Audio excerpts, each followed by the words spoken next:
ஒரே ஒரு ஊர்ல ஒரு ராஜா இருந்தார். அவரு ஒரு வித்தியாசமான ராஜா. எந்த வகையில வித்தியாசமானவர்னு கேட்டா, மக்கள் கிட்ட வரி வசூல் பண்றதுல கொஞ்சம் வித்தியாசமானவர். மற்ற மன்னர்கள் மாதிரி ஒரு நேரடியா வரி வசூல் பண்றது இல்ல, கொஞ்சம் மறைமுகமா அதை பண்ணுவார். அது எப்படின்னா, ஒவ்வொரு குடிமக்களுக்கும் மாசம் ஒரு மரக்கால் நெல்லு மக்கள் கொடுக்கறது இல்ல, ராஜா மக்களுக்கு கொடுப்பார். ஒரு மரக்கால் நெல்ல, அதாவது அரண்மனையில இருந்து ஒவ்வொரு வீட்டுக்கும் நெல் வந்து சேர்ந்துரும். அந்த ஒரு மரக்கால் நெல்ல இவங்க வாங்கிக்கிட்டு அதுக்கு பதிலா ஒரு மரக்கால் அரிசிய ராஜாவுக்கு திருப்பி கொடுக்கணும். இதுதான் அந்த ஊர் வழக்கம். ராஜா வந்து ஜனங்களுக்கு நெல்லை கொடுத்துட்டு அதுக்கு பதிலா அதே அளவு அரிசியா திருப்பி வாங்கிக்குவார். இதை தவிர வரி ஏதும் வசூல் பண்றது இல்ல. இப்படி ஒரு ராஜா.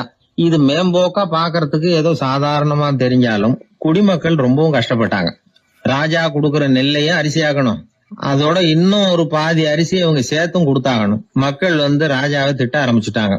இந்த ராஜா எப்ப சாவார் அப்படின்னு எதிர்பார்க்க ஆரம்பிச்சுட்டாங்க. ஏன்னா ரொம்ப கஷ்டப்படுத்துறாரு அப்படின்னு. பல பேர் அந்த ஊர்ல வீட்டை காலி பண்ணிவிட்டு வெளி தேசத்துக்கு போயிட்டாங்க. இங்க காலம் தள்ளுறது ரொம்ப கஷ்டம்னு. மக்கள் எதிர்பார்த்தது மாதிரியே நடந்தது. அந்த மன்னன் நோய் வந்து படுத்த படுக்கை ஆயிட்டான். ராஜா இப்படி சாக கிடக்குறாருன்னு தெரிஞ்சும் மக்கள் யாருமே வந்து பாக்கல. எப்படி பாப்பாங்க? அவர் தான் எப்ப போவாருன்னு பாத்துக்கிட்டு இருக்காங்களே. என்ன ஏன் யாருமே வந்து பார்க்க மாட்டேங்கிறாங்க நம்ம குடிமக்கள்ல அப்படின்னு மந்திரி கிட்ட கேட்டார் ராஜா. நம்ம ஊர்ல மக்கள் எங்க இருக்காங்க பாக்குறதுக்குன்னாரு அவரு. ஏன் என்னாச்சு அவங்களுக்குன்னு கேட்டார். அமைச்சர் அப்பதான் அரசனுக்கு அவன் பண்ணின தவற வந்து சுட்டி காட்டினார். மக்களுக்கு இழைத்த கொடுமையை எடுத்து சொல்லி புரிய வச்சார். அதுக்கப்புறம் தான் மன்னருக்கு ஞானோதயம் வந்தது. செய்த பாவங்களை எண்ணி வருத்தப்பட்டான். மெதுவா அமைச்சர் பக்கம் திரும்பி, எங்க என் புள்ளன்னு கேட்டான். அவர் எங்கேயாவது ஊர் சுத்திக்கிட்டு இருப்பார், சூதாட்ட விடுதிகள்ல கிடப்பார் அப்படின்னாரு அமைச்சர். அவன் எங்க இருந்தாலும் உடனே அழைச்சிட்டு வாங்கன்னு உத்தரவு போட்டார் ராஜா. அடுத்த நாளே இளவரசனை கொண்டாந்து நிறுத்தினாங்க. தந்தையே, என்ன செய்யணும்னா சொல்லுங்க அப்படின்னு கேட்டான் இளவரசன். அவர் சொன்னார், மகனே, மக்களுக்கு வந்து நான் பொல்லாதவன் ஆயிட்டேன், அவங்க எல்லாம் என்ன நல்லவன்னு சொல்லணும். அப்படி அவங்கள சொல்ல வைக்க வேண்டியது உன்னோட பொறுப்புன்னார். தந்தையே, நீங்க வந்து கவலைப்படாதீங்க, உங்களை ரொம்ப ரொம்ப நல்லவர்னு மக்கள் சொல்லும்படியாக நான் செய்யறேன் அப்படின்னா பையன். அதுக்கப்புறம் கொஞ்ச நாள்ல பையன் பட்டத்துக்கு வந்தான். அவன் என்ன பண்ணான், வரி வசூல் பண்ற முறையில ஒரு மாற்றத்தை உண்டு பண்ணான். என்ன மாற்றம் பண்ணனான்னா, ஒவ்வொரு வீட்டுக்கும் ஒரு மரக்கால் உமிய கொடுக்கறது, அதுக்கு பதிலா ஒரு மரக்கால் அரிசியை வாங்கிக்கிறது. அப்பா என்ன பண்ணாரு, நெல்லை கொடுத்துட்டு அரிசியா வாங்கினார். இவன் மகன் வந்து உமிய கொடுத்துட்டு அரிசியா வாங்கினான். கொஞ்ச காலம் ஆச்சு. ஒரு நாள் மந்திரியை கூப்பிட்டு கேட்டான், அமைச்சரே, நம்ம ஊர் மக்கள் என்ன பேசிக்கிறாங்க அப்படின்னு. உங்க அப்பா ரொம்ப நல்லவன்னு பேசிக்கிறாங்க அப்படின்னாரு அமைச்சர். எப்படி இருக்கு பாருங்க, இவன் பண்ற கொடுமையில அப்பங்கார ரொம்ப நல்லவன் ஆயிட்டான். அதாவது இளவரசனை விட பழைய மன்னரே ரொம்ப நல்லவர், ரொம்ப பாதி கஷ்டம் தான் இது முழு கஷ்டம்ங்கிறது மாதிரி ஆயிட்டுது. எப்படியோ அப்பாவுக்கு கொடுத்த வாக்க புள்ள காப்பாத்தி விட்டான். அதாவது மன்னர் ரொம்ப நல்லவர்னு சொல்ல வைக்கிறேன்னு தானே சொன்னான், அதே மாதிரி சொல்ல வச்சுட்டான். இந்த காலத்துல இது மாதிரி அப்பாவுக்கு உதவுற பிள்ளைகள் உண்டு. ஒரு பிள்ளையாண்டான்னு சொன்னான், நான் எங்க அப்பாவுக்கு ரொம்ப ரொம்ப உதவியா இருக்கிறேன் அப்படின்னா. அப்படியா, உங்க அப்பாவுக்கு ரொம்ப உதவியா இருக்கிறியா அப்படின்னா, உங்க அப்பா என்ன செஞ்சுட்டு இருக்காருன்னு கேட்டேன். சும்மாதான் இருக்கிறார் அப்படின்னா அவன். சும்மா இருக்கிறதுக்கு இவன் உதவியா இருக்கிறானா? இப்படி இருக்கிறாங்க. அதாவது நல்லவன் அப்படின்னு பேர் வாங்குறது ரொம்ப கஷ்டம். அதை வந்து எந்த வகையில வாங்கணும்னு முடிவு பண்றதுதான் முக்கியம். அதனால வாழ்க்கையில நாம வந்து மன்னரா இருந்தாலும் சரி, சாதாரண மக்களா இருந்தாலும் சரி, நல்லவன் அப்படிங்கிற பேர் வாங்குறது ரொம்ப முக்கியம். அப்படி நல்லவன்கிற பேர் வாங்கிட்டா வாழ்க்கை ரொம்ப சுலபமா அமையும். ஜப்பான்ல உள்ள ஒரு புத்த விகாரை, அங்க ஒரு வயசான பௌத்த குரு தங்கியிருக்கிறார். ஒரு நாள் ராத்திரி கடுமையான குளிர், அவரால் தாங்க முடியல. பார்த்தார், மரத்துல செஞ்ச புத்த சிற்பங்கள் அங்க நிறைய இருந்தது. அதுல ஒன்ன எடுத்து அதுக்கு தீ மூட்டி அந்த நெருப்புல குளிர் காஞ்சிக்கிட்டு இருக்கிறார். மர சிற்பம் தீ வச்சதும் படபடன்னு வெடிக்க ஆரம்பிச்சுட்டுது. அந்த சத்தத்தை கேட்டதும் அந்த புத்த விகாரையின் குருக்கள் வெளியில ஓடி வந்தார். இவர் ஆனந்தமா குளிர் காஞ்சிக்கிட்டு இருக்கிறார். அவரால் பொறுத்துக்க முடியல. தெருவில் தெரிஞ்சுக்கிட்டு இருந்த அந்த பெரியவரை இங்க தங்க அனுமதிச்சதே அவரு தான். இவர் இப்படி பண்றாருன்னு நினைச்சுக்கிட்டே அவரை கோபமா பார்த்தார். ஏன் இப்படி கோபமா பாக்குறீங்க, இப்படி வந்து உட்காருங்க அப்படிங்கிறாரு இவர். அவருக்கு இன்னமும் கோபம் வந்துட்டுது. எங்கள் கடவுளை வந்து எரிச்சுட்டீங்களே அப்படின்னு சத்தம் போட்டாராம். அப்படியா அப்படின்னு கேட்டுக்கிட்டே அந்த சாம்பலை கிளறினார் இவர். என்ன செய்யறீங்கன்னு கேட்டிருக்காரு அவர். நான் எலும்புகளை தேடுறேன்னாராம். நீங்க ஒரு பைத்தியம், இது ஒரு மர சிற்பம், இதுல எலும்புகள் கிடையாது அப்படின்னாராம். அவருக்கு கோபம் வந்துட்டுது. உடனே வெளியில போங்கன்னு கத்தியிருக்கார். வெளியில தள்ளி கதவையும் சாத்தி விட்டாராம். மறுநாள் காலையில கதவை திறந்து பார்த்தா அந்த வயசான பெரியவர் ஒரு மயில்கல் மேல சில காட்டு பூக்களை வச்சு புத்தம் சரணம் கச்சாமின்னு சொல்லிக்கிட்டே இருக்கிறார். இவருக்கு சந்தேகமாக போட்டுது. கிட்ட போனார். என்ன செஞ்சுக்கிட்டு இருக்கீங்கன்னு கேட்டார். இது என்னுடைய காலை நேர பிரார்த்தனைனாராம். நிஜமாவே நீங்கள் ஒரு பைத்தியமாக தான் இருக்கணும், ஏன்னா அது ஒரு மைல்கல் அப்படின்னாராம். இப்போ அந்த பெரியவர் சொன்னாராம், நீங்கள் ஒரு மரத்தை புத்தரா நினைக்கும் பொழுது நான் ஏன் ஒரு மைல்கல்ல புத்தரா நினைக்கக்கூடாது? நான் புத்தரை எரிக்கலாம், ஏன்னா அவரை நான் நேசிக்கிறேன். அந்த சிற்பம் மரத்தால் ஆனதுங்கிறது எனக்கு தெரியும். நான் ஒரு மைல்கல்ல தொழலாம், ஏன்னா அது எனது பூக்களை தாங்குது. நான் இந்த மைல்கல்லுக்குள்ளே மறைஞ்சிருக்கிற புத்தரை பார்க்கிறேன். யாராவது ஒரு சிற்பி இதை சிலையாக்கினாதான் நீங்கள் புத்தரை பார்க்க முடியும். அன்னைக்கு ரொம்ப குளிராக இருந்தது. நான் எனக்குள்ள இருக்கிற புத்தரையும் பாதுகாக்கணும். உள்ளே இருக்கிற புத்தரை காப்பாத்துறதுக்காக வெளியில் உள்ள புத்தரை எரிக்கலாம், அதில் ஒன்றும் தப்பு இல்லை. அது அவருடைய போதனையிலேயே இருக்கு. உனக்குள் ஜோதியாக இரு அப்படிங்கிறது அவருடைய போதனை. என்னுடைய புத்தர் குளிரில் நடுங்கிட்டு இருந்தார். அந்த மர சிற்பங்கள் வெயில் மழையில உணர்ச்சி இல்லாமல் இருந்தது, அதனால அப்படி பண்ணினேன். ஆனால் நீங்கள் என்ன பண்ணீங்க? நான் ஒரு மர புத்தரை எரிச்சதுக்காக உயிருள்ள புத்தரை வெளியில தள்ளி கதவை சாத்தினீங்க அப்படின்னாராம் அந்த பெரியவர். உண்மையான பக்திங்கிறது இதுதான். அதாவது உனக்குள் ஜோதியாக இரு அப்படின்னு புத்தர் சொன்னார் இல்லையா, அது மாதிரி தனக்குள் ஜோதியாக இருக்கிற இந்த காலத்து ஆசாமிகள் நிறைய பேர் உண்டு. எப்பவும் போதையிலேயே இருக்கிறவங்க. ஒரு நாள் நடு ராத்திரி ஒரு மது கடையில ஒரு ஆள் அங்குள்ள சிப்பந்திகள் கிட்ட கேட்டுக்கிட்டு இருக்கிறான். மறுபடியும் இந்த கடை எப்போ திறப்பாங்கன்னு கேட்டானா. நாளைக்கு காலையில 8 மணிக்கு திறப்பாங்க அப்படின்னு நானா அங்க இருந்த ஆள். அவன் திருப்பி திருப்பி அதையே கேட்டுக்கிட்டு இருக்கான். இவனுக்கு பதில் சொல்லி சொல்லி அழுத்து போச்சு. அதான் சொல்றேன் ஐயா, நாளைக்கு காலையில வா அப்படின்னாங்களாம். அதுக்கு இவன், நான் வர்றதுக்காக கேட்கலையா, நேத்திக்கு வந்தவன் உள்ளேயே மாட்டிக்கிட்டேன், வெளியில போறதுக்காக கேட்டேன் அப்படின்னா. என்னுடைய நண்பர் ஒருத்தர், அவர் விரல்ல நகமே இருக்காது. என்ன காரணம்னு நினைக்கிறீங்க? எல்லாத்தையும் அவரே கடிச்சு துப்பிடுவார். அப்படி ஒரு பழக்கம். சின்ன குழந்தைகள் நகம் கடிக்குது, விரல் சூப்புது. இதுக்கு என்ன காரணம் தெரியுமா? குழந்தைகள் மனசுல ஏற்படக்கூடிய ஒருவித பாதுகாப்பின்மை, இன்செக்யூரிட்டி, அல்லது தான் சரியா கவனிக்கப்படல அப்படிங்கிற எண்ணத்தோட வெளிப்பாடு தான் அது அப்படிங்கிறாங்க டாக்டர்கள்.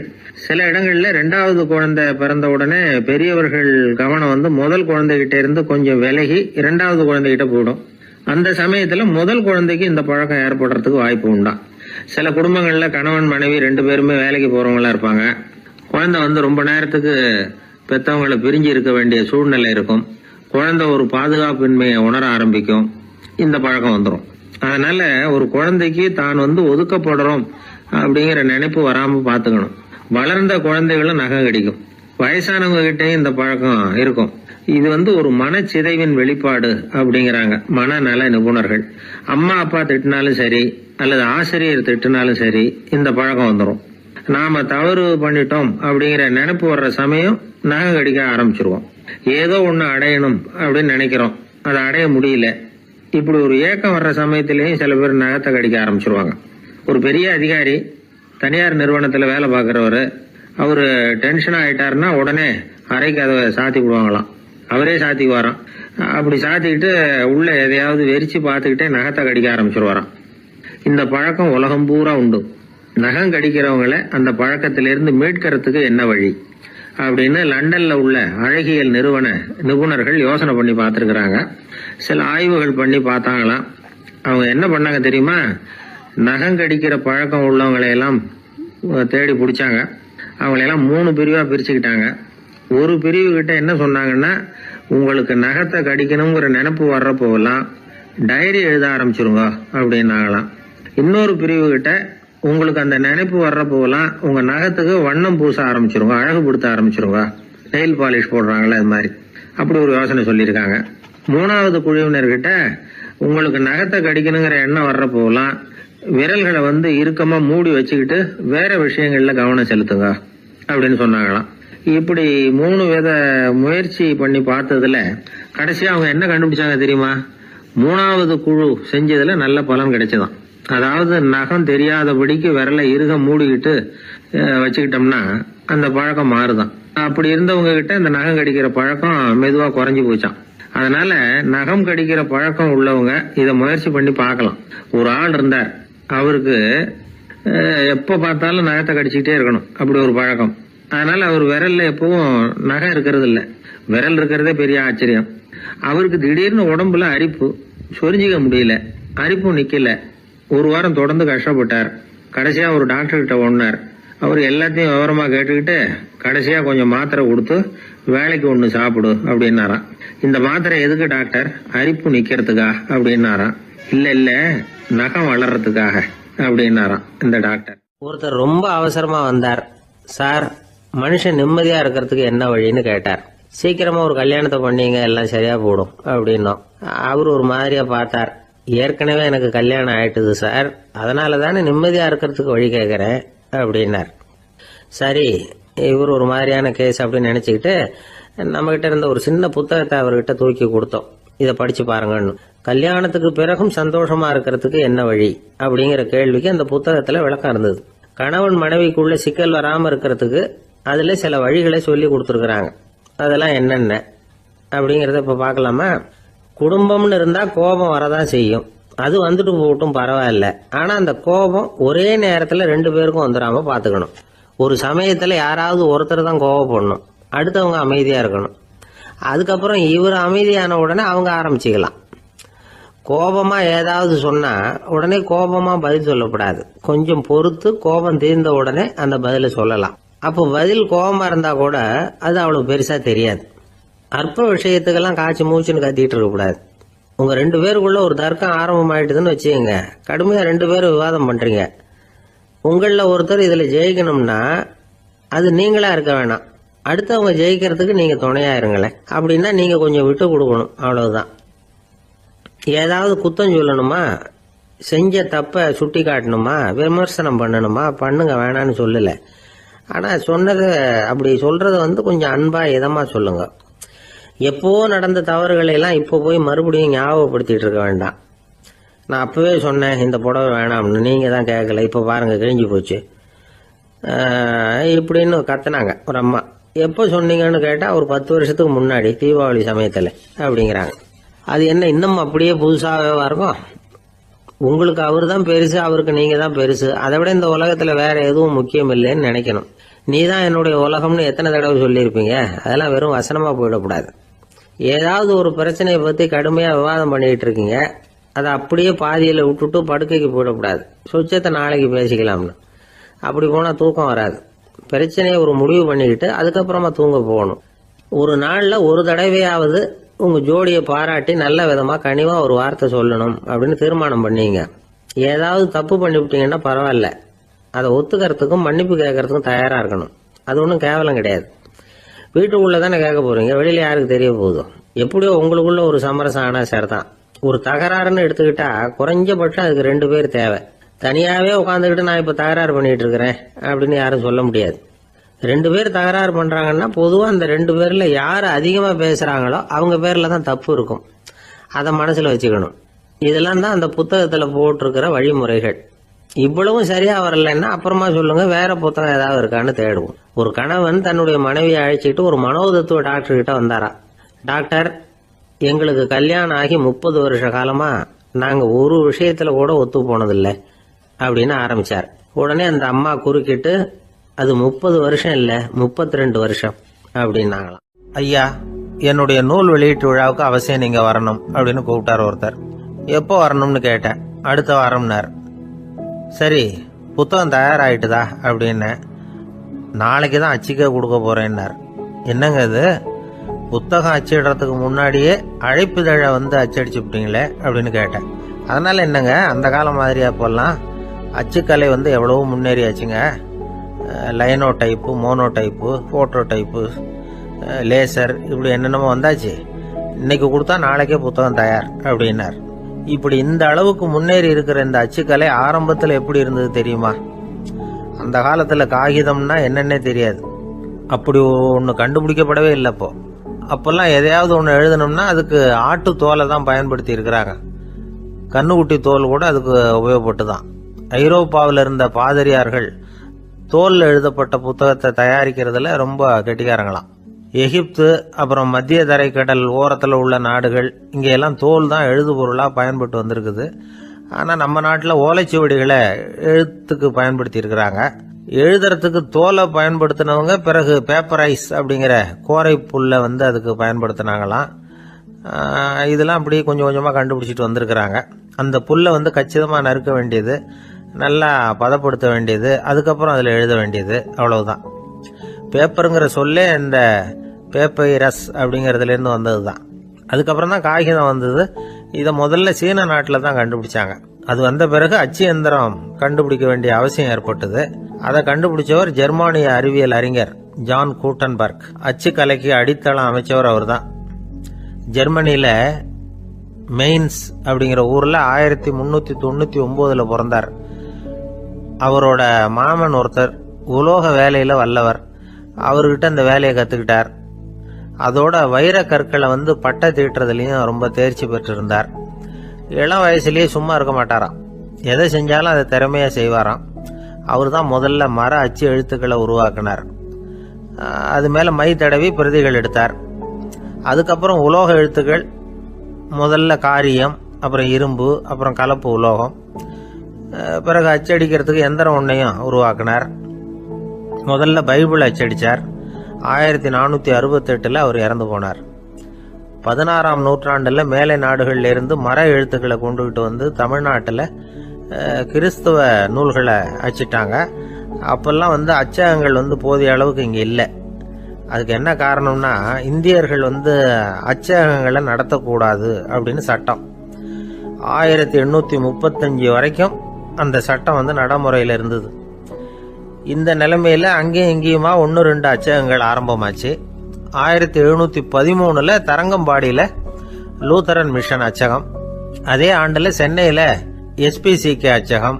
இது ரெண்டும் தான் இந்தியாவில் முதல்ல தொடங்கப்பட்ட அச்சகங்கள். ஆட்டுத்தோல்லையும் ஓலைச்சுவடியிலையும் எழுதப்பட்ட எழுத்துக்கள் இன்னைக்கு எங்கேயோ போயிட்டுது. ஆனால் நம்ம ஊரில் எழுத்தாளர்கள் நிலைமை தான் ஒன்றும் சொல்லிக்கிறது மாதிரி இல்லை. நம்ம ஆள் ஒருத்தர் சொன்னார், சார் நான் சொந்தத்தில் ஒரு அச்சாபீஸ் வச்சுருந்தேன், இப்போவும் வச்சிருக்கிறேன். அதனால் என்னுடைய படைப்புகளை புத்தகமாக வெளியிடுறதுல எனக்கு ஒன்றும் கஷ்டம் இல்லை. வருஷத்துக்கு ஒரு புத்தகம் எழுதி வெளியிட்டுருவேன். 15 வருஷமாக இலக்கிய உலகத்துக்கு இப்படி சேவை செஞ்சுக்கிட்டு வர்றேன். ஆனால் இந்த வருஷம்தான் வாசகர்கள் வந்து எனக்கு பாராட்டு விழா நடத்தி இருக்கிறாங்க அப்படின்னார். இந்த வருஷம் அப்படி என்ன விசேஷம் அப்படின்னு கேட்டோம். இந்த வருஷம்தான் நான் எந்த புத்தகம் எழுதி வெளியிடாமல் இருந்தேன், அதுக்காகத்தான் எனக்கு இந்த பாராட்டு விழா அப்படின்னார். ஒரு சின்ன பையன் வந்தான். அவனை பார்த்து ஒரு கேள்வி கேட்டோம். ஏன்ப்பா உங்கள் வீட்டில் அம்மா புத்திசாலியா அப்பா புத்திசாலியா அப்படின்னு. அவன் அலட்சியமாக நம்மளை பார்த்து சிரிக்கிறான். என்ன சார் இது, இந்த காலத்தில் இது கூட தெரியாமல் இருக்கிறீங்களே அப்படிங்கிறான். ஒரு சின்ன பையன் நம்மளை பார்த்து இப்படி கேட்டு விட்டானே அப்படின்னு நினைக்கிறப்போ நமக்கு ஒரு மாதிரி ஆகிடும். அதுக்கப்புறம்தான் இந்த தாத்தா பாட்டியெல்லாம் சொல்கிற ஒரு கதை ஞாபகத்துக்கு வந்தது. அது என்ன கதை தெரியுமா? ஒரு ஊரில் ஒரு அம்மாவும் பிள்ளையும் இருந்தாங்களாம்.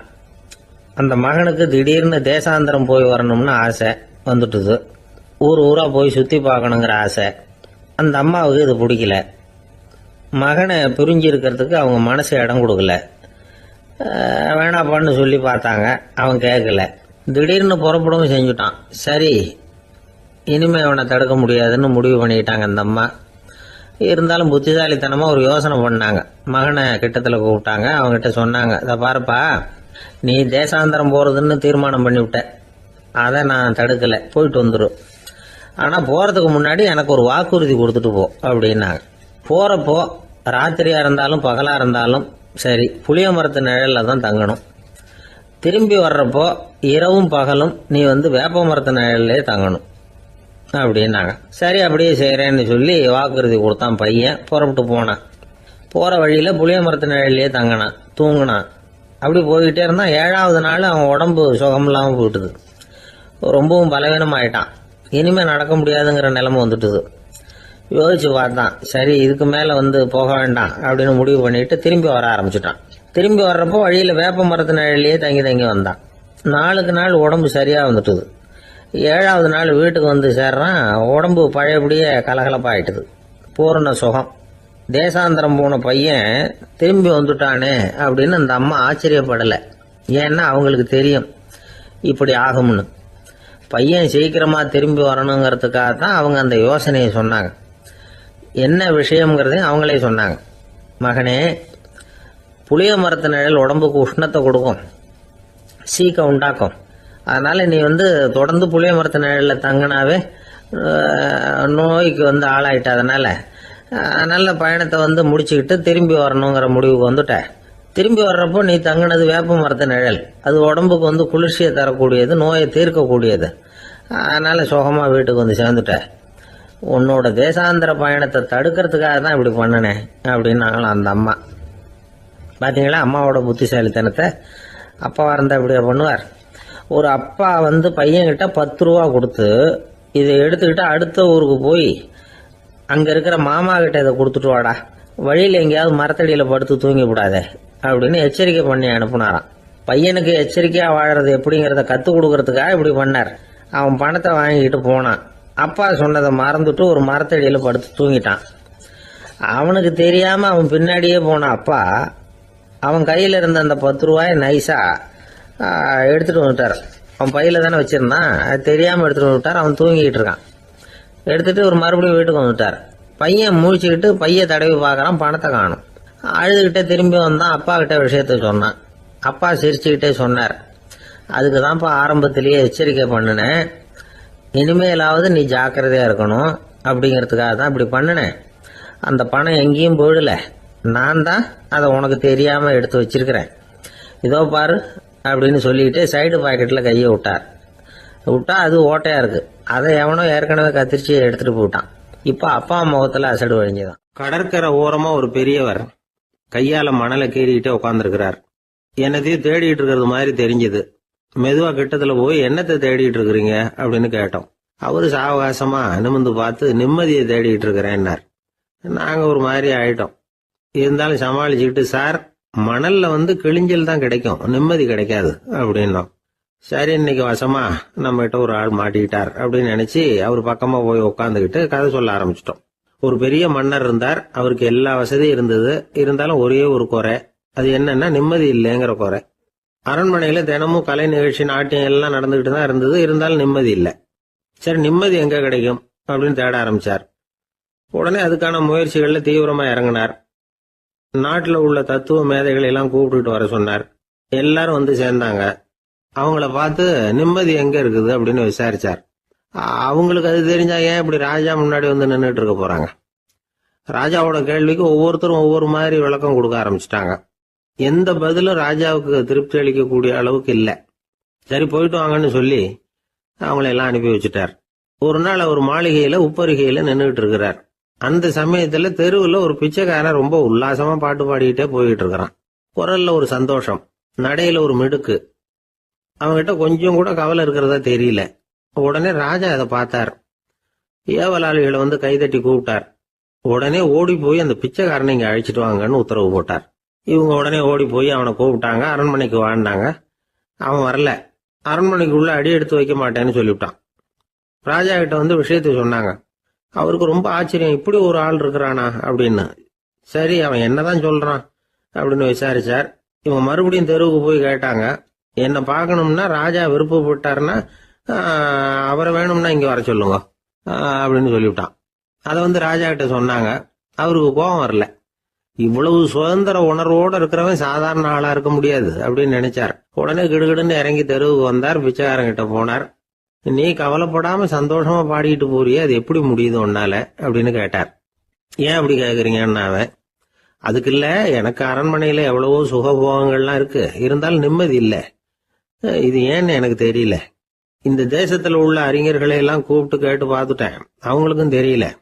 உன்னை கேட்டா தெரியும்னு நினைச்சேன், அதனாலதான் சந்திக்கிறதுக்கு ஆசைப்பட்டேன். ஆனா நீ வரமாட்டேன்னு விட்டியே அப்படின்னார். பிச்சைக்காரன் கடகடன்னு சிரிக்க ஆரம்பிச்சுட்டான். மகிழ்ச்சிக்கும் உங்களுக்கும் தடையா இருக்கிறது இந்த மாளிகை தான். இதை விட்டுட்டு வெளியில வந்துட்டா நிம்மதி தேடிட்டு வந்துரும்னா. நான் அரசன், எனக்குன்னு கடமைகள் இருக்கு, அதையெல்லாம் விட்டுட்டு எப்படி வர முடியும்னார் ராஜா. ரெண்டும் ஒரே நேரத்துல கிடைக்கணுங்கிறது முடியாத காரியம். உங்க சுகபோகத்துக்கு விலையாதான் உங்க நிம்மதியை கொடுத்துக்கிட்டு இருக்கிறீங்க. என்ன பாருங்க, என்கிட்ட எதுவும் இல்ல, அதனால எதுவும் போயிடுமோங்கிற பயமும் இல்ல, நிம்மதியா இருக்கிறேன் அப்படின்னா அவன். ராஜா உடனே சந்தோஷப்பட்டு தன்னுடைய மேலங்கியை எடுத்து அவனுக்கு பரிசா கொடுத்தாரான். அவன் சிரிச்சுக்கிட்டே அதை வாங்க மாட்டேன்னு விட்டானான். இதை நீங்க எனக்கு கொடுக்கறதுனால எந்த பயனும் இல்ல, அதே நேரத்துல அதை வாங்கிட்டேன்னா அடுத்த வினாடியிலிருந்து அதை எப்படி காப்பாத்துறதுங்கிற கவலை எனக்கு வந்து சேர்ந்துரும். அப்புறம் தூக்கம் வராது, நிம்மதி போயிடும் அப்படின்னு நானா சொல்லிவிட்டு அவன் பாட்டுக்கு சந்தோஷமா பாடிக்கிட்டே போயிட்டான். நிம்மதி எங்க இருக்குங்கிறதையும் ராஜா தெரிஞ்சுக்கிட்டார். அந்த இடத்துக்கு தன்னால போக முடியாதுங்கிறதையும் அவர் புரிஞ்சுக்கிட்டார். இப்படி இந்த கதைய அந்த கடற்கரையில மணலை கீறிக்கிட்டே உட்கார்ந்துருந்தார அந்த பெரியவர்கிட்ட சொல்லி முடிச்சோம். அவர் முகத்துல ஒரு தெளிவு தெரிஞ்சது. எங்களை நிமிர்ந்து பார்த்தார். ரொம்ப நன்றிங்க, இப்ப எனக்கு தெரிஞ்சு போச்சு. நிம்மதி வேணும்னா அதுக்கு என்ன பண்ணணும்னு இப்ப நல்லா புரிஞ்சுக்கிட்டேன் அப்படின்னார். என்ன புரிஞ்சுக்கிட்டீங்கன்னு கேட்டோம். இனிமே இந்த பக்கம் வந்தா உங்க கண்ணுல படாத இடமா பார்த்து உட்காரணும்னு புரிஞ்சுக்கிட்டேன் அப்படின்னார். ஒரு ஆளு ராமகிருஷ்ணரை தேடி வந்தான். அவன் கையில 1000 பொற்காசுகள் வச்சிருந்தான். அதை அவர்கிட்ட கொடுத்து இதை ஏத்துக்கணும் அப்படின்னு ரொம்ப பணிவா கேட்டுக்கிட்டான். அவரு பார்த்தார், இது எனக்கு தேவையில்லை, ஆனாலும் உன்னுடைய மனசை புண்படுத்துறதுக்கு நான் விரும்பலை, அதனால நீ கொடுக்கறத வாங்கிக்கிறேன்னார். வாங்கிக்கிட்டார். அப்புறம் கேட்டார், இதை பாரு, இனிமே இதெல்லாம் என்னுடைய இதுதானே அப்படின்னார். ஆமா, அதையெல்லாம் நான் உங்களுக்கே கொடுத்துட்டேன். அவன் சரி, இப்போ நீ எனக்காக ஒரு காரியம் பண்ணணும்னார். என்ன செய்யணும்னு சொல்லுங்கன்னா, இந்த நாணயங்களையெல்லாம் எடுத்துக்கிட்டு போய் கங்கை நதியில எரிஞ்சுட்டு வா அப்படின்னார். இவனுக்கு அதிர்ச்சியா போச்சு. என்ன பண்றது, இனிமே அது முடியாதுன்னு சொல்ல முடியாது. ஏன்னா அந்த நாணயங்களையெல்லாம் அவருக்கே கொடுத்துட்டான். இனிமே அதெல்லாம் இவனுடையது இல்லை. பேசாம அவ்வளவே அள்ளிக்கிட்டு ஆத்தங்கரைக்கு போனான். போனவன் ரொம்ப நேரம் திரும்பியே வரல. ராமகிருஷ்ணருக்கு சந்தேகம், என்ன ஆச்சு அந்த மனுஷனுக்கு, காசுகளோட அந்த கங்கையில குதிச்சுட்டானா, போகும்பொழுதே ஒரு மாதிரியா தான் போனான், போய் என்னன்னு பார்த்துட்டு வாங்க அப்படின்னார். அங்க இருந்த ஒருத்தர் ஓடி போய் பார்த்தார். அவர் போய் பார்க்கும் பொழுது அவன் அங்கே இருந்தான். அதுக்கப்புறம் அவர் திரும்பி வந்தார். வந்து விவரத்தை சொன்னார். அதாவது அவன் கங்கை கரையில உட்காந்துக்கிட்டு ஒவ்வொரு நாணயமா 1 2ன்னு எண்ணி எண்ணி வீசிக்கிட்டு இருக்கிறான். அவனை சுத்தி ஒரு கும்பல் நின்றுகிட்டு அவனை தடுத்துக்கிட்டு இருக்குது அப்படின்னு விவரத்தை சொன்னார் போயிட்டு வந்தவர். இதை கேட்டதும் ராமகிருஷ்ணரே புறப்பட்டு அங்க போனாராம். என்ன இப்படி பண்ணிட்டு இருக்கிற, நான் உன்னை அந்த நாணயங்களை கங்கையில வீசி எறிய சொன்னேன், நீ ஏன் அதை எண்ணிக்கிட்டு இருக்கிற அப்படின்னார். பழக்கம்தான் காரணம், நான் ஒவ்வொரு நாளும் ஒவ்வொன்றா சேமிச்சு வச்சேன். இன்னைக்கு என்கிட்ட நிறைய இருக்குது, உங்களுக்கு ஒரு 1000 நாணயங்களை கொடுக்கணுங்கிறது என்னோட ஆசை அப்படின்னா. இப்ப ராமகிருஷ்ணர் சொன்னார், ஒரே நேரத்துல எல்லாத்தையும் சம்பாதிச்சிருந்தா நீ எண்றது பொருத்தமா இருக்கும். எல்லாத்தையும் இழக்கும் போது ஒவ்வொன்றா எண்ணிக்கிட்டு இழக்கிறதுங்கிறது சரியான செயல் இல்லை. அதனால ஒரே தடவையா எல்லாத்தையும் தூக்கி எறிஞ்சிடும் அப்படின்னார். இது இழப்பது அப்படிங்கிற ஒரு உயர்ந்த நிலை. இதை நாம யதார்த்த வாழ்க்கையில சம்பந்தப்படுத்தி பார்த்து குழப்பிக்கிட்டு இருக்கக்கூடாது. இழக்கிறேன்னு சொல்லிக்கிட்டு இருக்கிற காசையெல்லாம் ஆத்துலையும் குளத்துலையும் கொண்டு போய் எரிஞ்சுட்டு வாங்க அப்படின்னு உபதேசம் பண்றதாக யாரும் நினைச்சிடக்கூடாது. இதுல நாம புரிஞ்சுக்க வேண்டியது என்னன்னா, எதையாவது ஒன்றை இன்னொருத்தருக்கு கொடுக்கணும் அப்படின்னு விருப்பப்பட்டா அதை மனப்பூர்வமா கொடுத்துடணும். கொடுத்துட்டு அதையே நினைச்சிட்டு இருக்க கூடாது. நம்மால் ஒருத்தர் ஒரு 100 ரூபாய் நோட்டை தன்னுடைய நண்பர் ஒருத்தர்கிட்ட கொடுத்து, இது உனக்கு தான் வச்சுக்கோ அப்படின்னார். அவரு பார்த்தார், இது இனிமே எனக்கு தானே சொந்தம் அப்படின்னார். ஆமான்னார் அவர். அப்படின்னா எனக்காக நீ ஒரு உதவி செய்யணும்னார். சொல்லுங்க செய்யறேன்னார் அவர். இந்த 100 ரூபாய் நோட்டை தீ வச்சு கொளுத்தி விடுனார். இவர் அதிர்ச்சியாகி அவரை பார்த்தார். இப்ப அவரு சொன்னார், நீ எனக்கு அன்பா கொடுத்தது இது, இந்த நோட்டு கள்ள நோட்டுங்கிறது எனக்கு முன்னாடியே தெரியும், சீக்கிரம் கொளுத்தி விடு, அதுதான் நம்ம 2 பேருக்குமே நல்லது அப்படின்னாராம் அவர். ராமகிருஷ்ணர் வாழ்ந்த காலத்துல நடந்த ஒரு நிகழ்ச்சி இது. அப்போ ஒரு ஓவியர் இருந்தாராம். அவருக்கு ஒரு ஆசை, ராமகிருஷ்ணர் படத்தை வரையணும், அதை அவர்கிட்டயே கொண்டுட்டு போய் காட்டி அபிப்பிராயம் கேட்கணும். இதுதான் அந்த ஓவியரின் ஆசை. உடனே ராமகிருஷ்ணர் படத்தை வரைஞ்சி முடிச்சார். அதை எடுத்துக்கிட்டு போனார். இவர் போன சமயம் அங்கே ராமகிருஷ்ணர் சீடர்களோட உட்கார்ந்துருக்கிறார். விவேகானந்தர் அங்கே இருக்கிறார். இந்த ஓவியர் கொண்டுகிட்டு போய் தான் வரைந்த ஓவியத்தை அவர்கிட்ட காட்டினார். ராமகிருஷ்ண பரமஹம்சரின் ஓவியத்தை ராமகிருஷ்ணர்கிட்டயே காட்டுறார். ராமகிருஷ்ணர் என்ன பண்ணார் தெரியுமா, அந்த படத்தை பார்த்தார். உடனே அது காலை தொட்டார். குருதேவருடைய இந்த செயல் சீடர்களுக்கு ரொம்ப வியப்பை உண்டு பண்ணிச்சு. சில பேர் மனசுக்குள்ளேயே ரொம்ப குழம்பி போக ஆரம்பிச்சிட்டாங்க, என்ன இப்படி பண்றாருன்னு. என்ன இது அவரோட படம், அவரே அவரோட படத்தின் காலை தொடுறார் அப்படின்னு யோசிச்சாங்க. சில பேர் ஒன்றும் புரியாம ஒருத்தர் பார்த்து சிரிச்சுக்கிட்டாங்க. அந்த இடத்துல சீடர்கள் மட்டும் இல்லை, சீடர் அல்லாத பல பேர் இருந்தாங்க. தன்னுடைய காலை தானே தொடர இவருடைய செயல் பற்றி என்ன நினைக்கிறது அப்படின்னு அவங்களும் குழம்பி போய் நிற்கிறாங்க. அந்த படத்தை வரைஞ்சி அவர்கிட்ட காட்டின அந்த ஓவியருக்கும் அதிர்ச்சி. இருந்தாலும் அவர் சீடர் கிடையாது. அதனால கொஞ்சம் துணிச்சலை வர வச்சுக்கிட்டு கேட்டார், என்னங்க இது, என்னால் என்னுடைய கண்களையே நம்ப முடியல. இது உங்க சொந்த உருவப்படம், நீங்க உங்க சொந்த கால்களையே தொடுறீங்க, இது எங்களுக்கு கொஞ்சம் சங்கடமா இருக்குதே அப்படின்னார். ராமகிருஷ்ணரின் கண்களில் ஆனந்த கண்ணீர் வழிஞ்சுதான். அவர் சொன்னாராம், இது என்னோட படம்ங்கிறது எனக்கு தெரியும், ஆனால் இது என்னோட படம்ங்கிறதுனால நான் இதோட காலை தொடலை. நீ என்னுடைய சமாதி நிலையை இந்த படத்தில் படம் பிடிச்சி காட்டியிருக்கிற, அதனால் அதோட காலை தொடறேன். சமாதி நிலையில் யார் இருந்தாலும், அது என்னுடைய படமாக இருந்தாலும் சரி அல்லது வேற யாருடைய படமாக இருந்தாலும் சரி, படம் யாருதுங்கிறது முக்கியம் இல்லை. இதில் எது முக்கியம்னா அது தன்னை உணர்ந்த ஒரு உணர்நிலையின் படம். அப்படி இருக்கிறப்போ அதோட காலை நான் தொடணும். அதுக்கு நீங்கள் எல்லாரும் ஏன் சங்கடப்படுறீங்கன்னு எனக்கு தெரியல அப்படின்னாராம். இப்போ தான் அங்கே இருந்த சீடர்களுக்கும் மற்றவங்களுக்கும் விவரம் புரிஞ்சுதான். இதுக்கு முன்னாடி யாரும் செய்யாததை இவர் செஞ்சிருக்கிறார், ஆனால் அவருடைய காரணம் ரொம்ப நியாயமானது அப்படிங்கிறத உணர்ந்தாங்களாம். இதுவரைக்கும் ஆன்மீகத்தில் சமாதி நிலை, அதாவது தன்னை உணர்ந்த நிலை பற்றி புரிஞ்சுக்கிட்டோம். இல்லறத்தில் ஏற்படக்கூடிய சமாதி நிலை பற்றி உங்களுக்கு தெரியுமா? ஒரு அம்மா டாக்டர்கிட்ட வந்து சொன்னாங்களாம், டாக்டர், என் வீட்டுக்காரருக்கு உடம்புல ஏதோ கோளாறுன்னு நினைக்கிறேன், நான் எவ்வளவு நேரம் பேசினாலும் காதில் விழாத மாதிரி உட்கார்ந்துருக்கிறார் அப்படின்னு ஆகலாம். அதுக்கு அந்த டாக்டர் சொன்னாராம், அம்மா, அது உடம்பு கோளாறு இல்லை, அது ஒரு பெரிய திறமை அப்படின்னாராம். ஒரு கணவன் மனைவி எப்போ பார்த்தாலும் அவங்க ரெண்டு பேருக்கும் இடையில சண்டை வந்துக்கிட்டே இருந்தது. இதில் என்ன ஆச்சரியங்கிறீங்களா? நான் அதுக்காக சொல்ல வரல, இது வேற விஷயம். அதாவது சண்டை போடாமல் இருக்கிறதுக்கு வழி சொல்கிற தகவல் இது. நான் சொன்ன அந்த கணவன் மனைவி எப்படின்னா, கணவன் ஒரு வார்த்தை சொன்னால் மனைவி கிட்டேருந்து 2 வார்த்தை பதிலாக வரும். இதுக்கு கணவன் கிட்டேருந்து 4 வார்த்தை பதிலாக வரும். இப்படி வார்த்தைகள் பெருகி போய் கடைசியில் வம்புல வந்து முடியும். அந்த அம்மா பொறுத்து பார்த்தாங்க, அவங்களால தாக்கு பிடிக்க முடியல. பக்கத்து வீட்லேயும் ஒரு கணவன் மனைவி இருந்தாங்க, அவங்களுக்குள்ள சண்டை வர்றதில்லை. அது எப்படி அவங்களால மட்டும் சண்டை போடாமல் இருக்க முடியுது அப்படின்னு இந்த அம்மாவுக்கு ஆச்சரியம். ஒரு நாள் நேராக பக்கத்து வீட்டு அம்மாக்கிட்டே போய், ஏம்மா, நீங்கள் எப்படி கணவனும் மனைவியும் சண்டை போட்டுக்காமல் இருக்கிறீங்க, அது எப்படி முடியுது உங்களால் அப்படின்னு கேட்டாங்க. அதுக்குன்னு ஒரு மருந்து இருக்குது, அதை சாப்பிட்டா சண்டை வராது அப்படின்னாங்க அவங்க. சரிங்க, அந்த மருந்தை அவர் சாப்பிட மாட்டேன்னு சொல்லிட்டா என்ன பண்ணுறது அப்படின்னு கேட்டிருக்கிறாங்க இவங்க. அந்த மருந்து அவருக்கு இல்லைம்மா, உனக்கு தான் அப்படின்னாங்களாம் அவங்க. அப்படியா, அப்படின்னா கொடுங்க, ரொம்ப நல்லதாக போச்சு. அதை எப்படி சாப்பிட்றதுங்கிற விவரத்தையும் சொல்லுங்கள், எங்கே அது கிடைக்குங்கிறதையும் சொல்லுங்கள், வாங்கிக்கிறேன் அப்படின்னு கேட்டாங்களாம் இவங்க. வேறு எங்கேயும் போய் வாங்க வேண்டாம், என்கிட்டே இருக்க அந்த மருந்து அதில் கொஞ்சம் தர்றேன், வாங்கி வச்சுக்க. உன் வீட்டுக்காரர் உன்னோட சண்டையை ஆரம்பிக்கிறப்போலாம் நீ இந்த மருந்தில் ஒரு அவுன்ஸ் வாயில் ஊற்றிக்கணும். அதை உடனே குடிச்சிடக்கூடாது, ஒரு 5 நிமிஷமாவது அது வாயில் இருக்கணும், அதுக்கப்புறம் குடிச்சிடலாம் அப்படின்னு சொல்லி ஒரு பாட்டில் மருந்தை இந்த அம்மா கிட்ட கொடுத்து அனுப்புனாங்களாம். மருந்தை எடுத்துக்கிட்டு இந்த அம்மா வீட்டுக்கு வந்திருக்கிறாங்க. வீடு பூட்டி இருந்ததுனால கணவன் வந்து வாசல்லையே காத்துக்கிட்டு இருக்கிறான். மனைவியை கண்டதும் சண்டை போட ஆரம்பிச்சிட்டான். வீட்டை பூட்டி விட்டு எங்கே போய் தொலைஞ்ச, எவ்வளவு நேரமாக ஒரு மனுஷன் வாசல்லையே காத்துட்டு கிடக்கிறது அப்படி இப்படின்னு கத்த ஆரம்பிச்சிட்டான். மனைவி இதுக்கு பதிலே சொல்லலை. அந்த அம்மா பேசாமல் வீட்டை திறந்தாங்க, சமையல் அறைக்குள்ளே போனாங்க, ஒரு அவுன்ஸ் மருந்தை வாயில் ஊற்றிக்கிட்டாங்க. அன்னைக்கு சண்டை வந்து மேற்கொண்டு வளரவே இல்லை, நின்றுட்டுது. மருந்து பரவாயில்லை. அதுக்கப்புறம் பல சந்தர்ப்பங்களில் சண்டை வரும் போல் இருக்கிற போலாம் இந்த மருந்து அதை நிறுத்தியிருக்கு. பிரமாதமான மருந்தாக இருக்குது இதை கொஞ்சம் அதிகமாகவே வாங்கி வீட்டில் வச்சுக்க வேண்டியது தான் அப்படின்னு முடிவு பண்ணிட்டு இந்த அம்மா மறுபடியும் பக்கத்து வீட்டு அம்மாக்கிட்ட போனாங்க.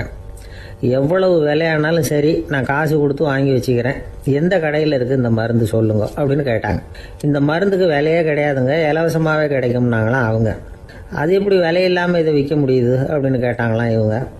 அது மருந்தாக இருந்தால் தானே விலை வைக்கிறதுக்கு, அது வெறும் தண்ணி தானே அப்படின்னாங்களாம். வெறும் தண்ணியாக சண்டையை நிறுத்துது அப்படின்ட்டு இருக்காங்க இவங்க. அது சண்டையை நிறுத்தலை, உன்னோட மௌனம் தான் சண்டையை நிறுத்துது. நீ வாயில் தண்ணியை வச்சுக்கிறதுனால எதிர்த்து பேசுறதில்ல, அதனால் உன்னுடைய கணவர் கோபம் வந்து சாந்தமாயிடுது அப்படின்னாங்களாம் அவங்க.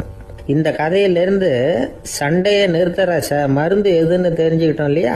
ஒருத்தர் என்ன பண்ணாரு, பாட்டிலில் வந்து தண்ணியை ஊற்றி வச்சுக்கிட்டு அவர்கிட்ட வர்றவங்களுக்கெல்லாம் இதை சிபாரிசு பண்ணலாம்னு நினச்சிக்கிட்டு உட்காந்துருந்தார்.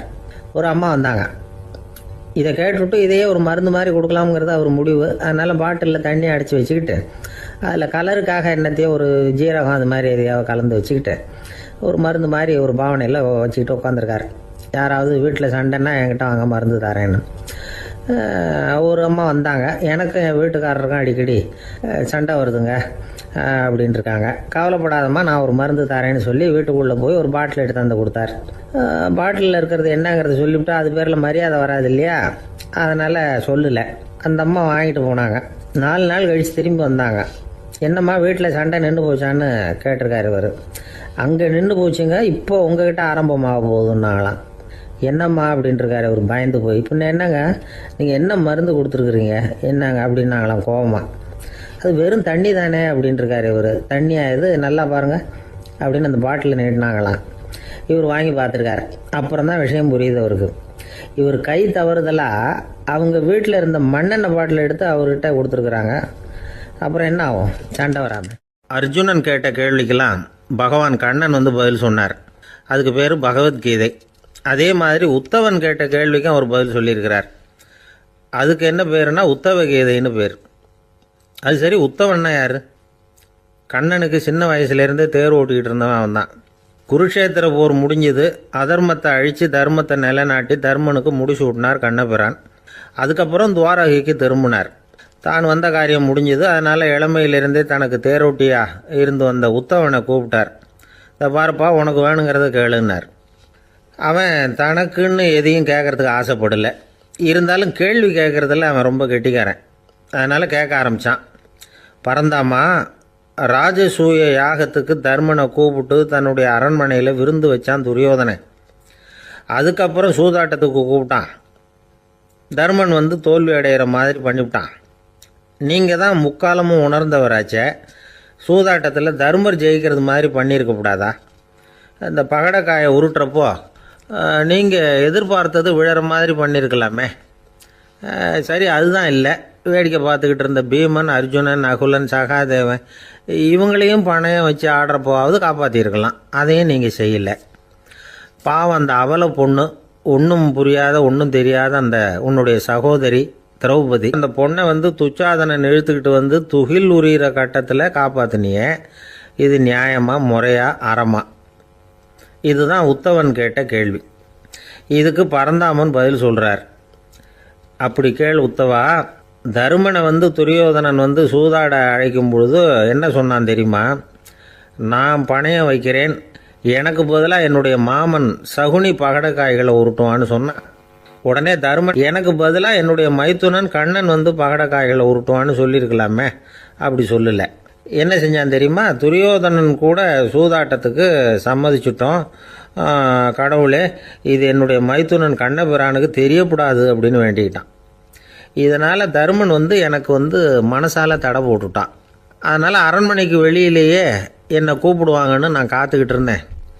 பீமன், அர்ஜுனன், நகுலன், சகாதேவன், திரௌபதி இவங்களை பணையம் வச்சு ஆடுறப்போவாவது கூப்பிடுவாங்கன்னு பார்த்தேன். அப்பவும் அவங்க என்னை கூப்பிடல, நினைக்கல.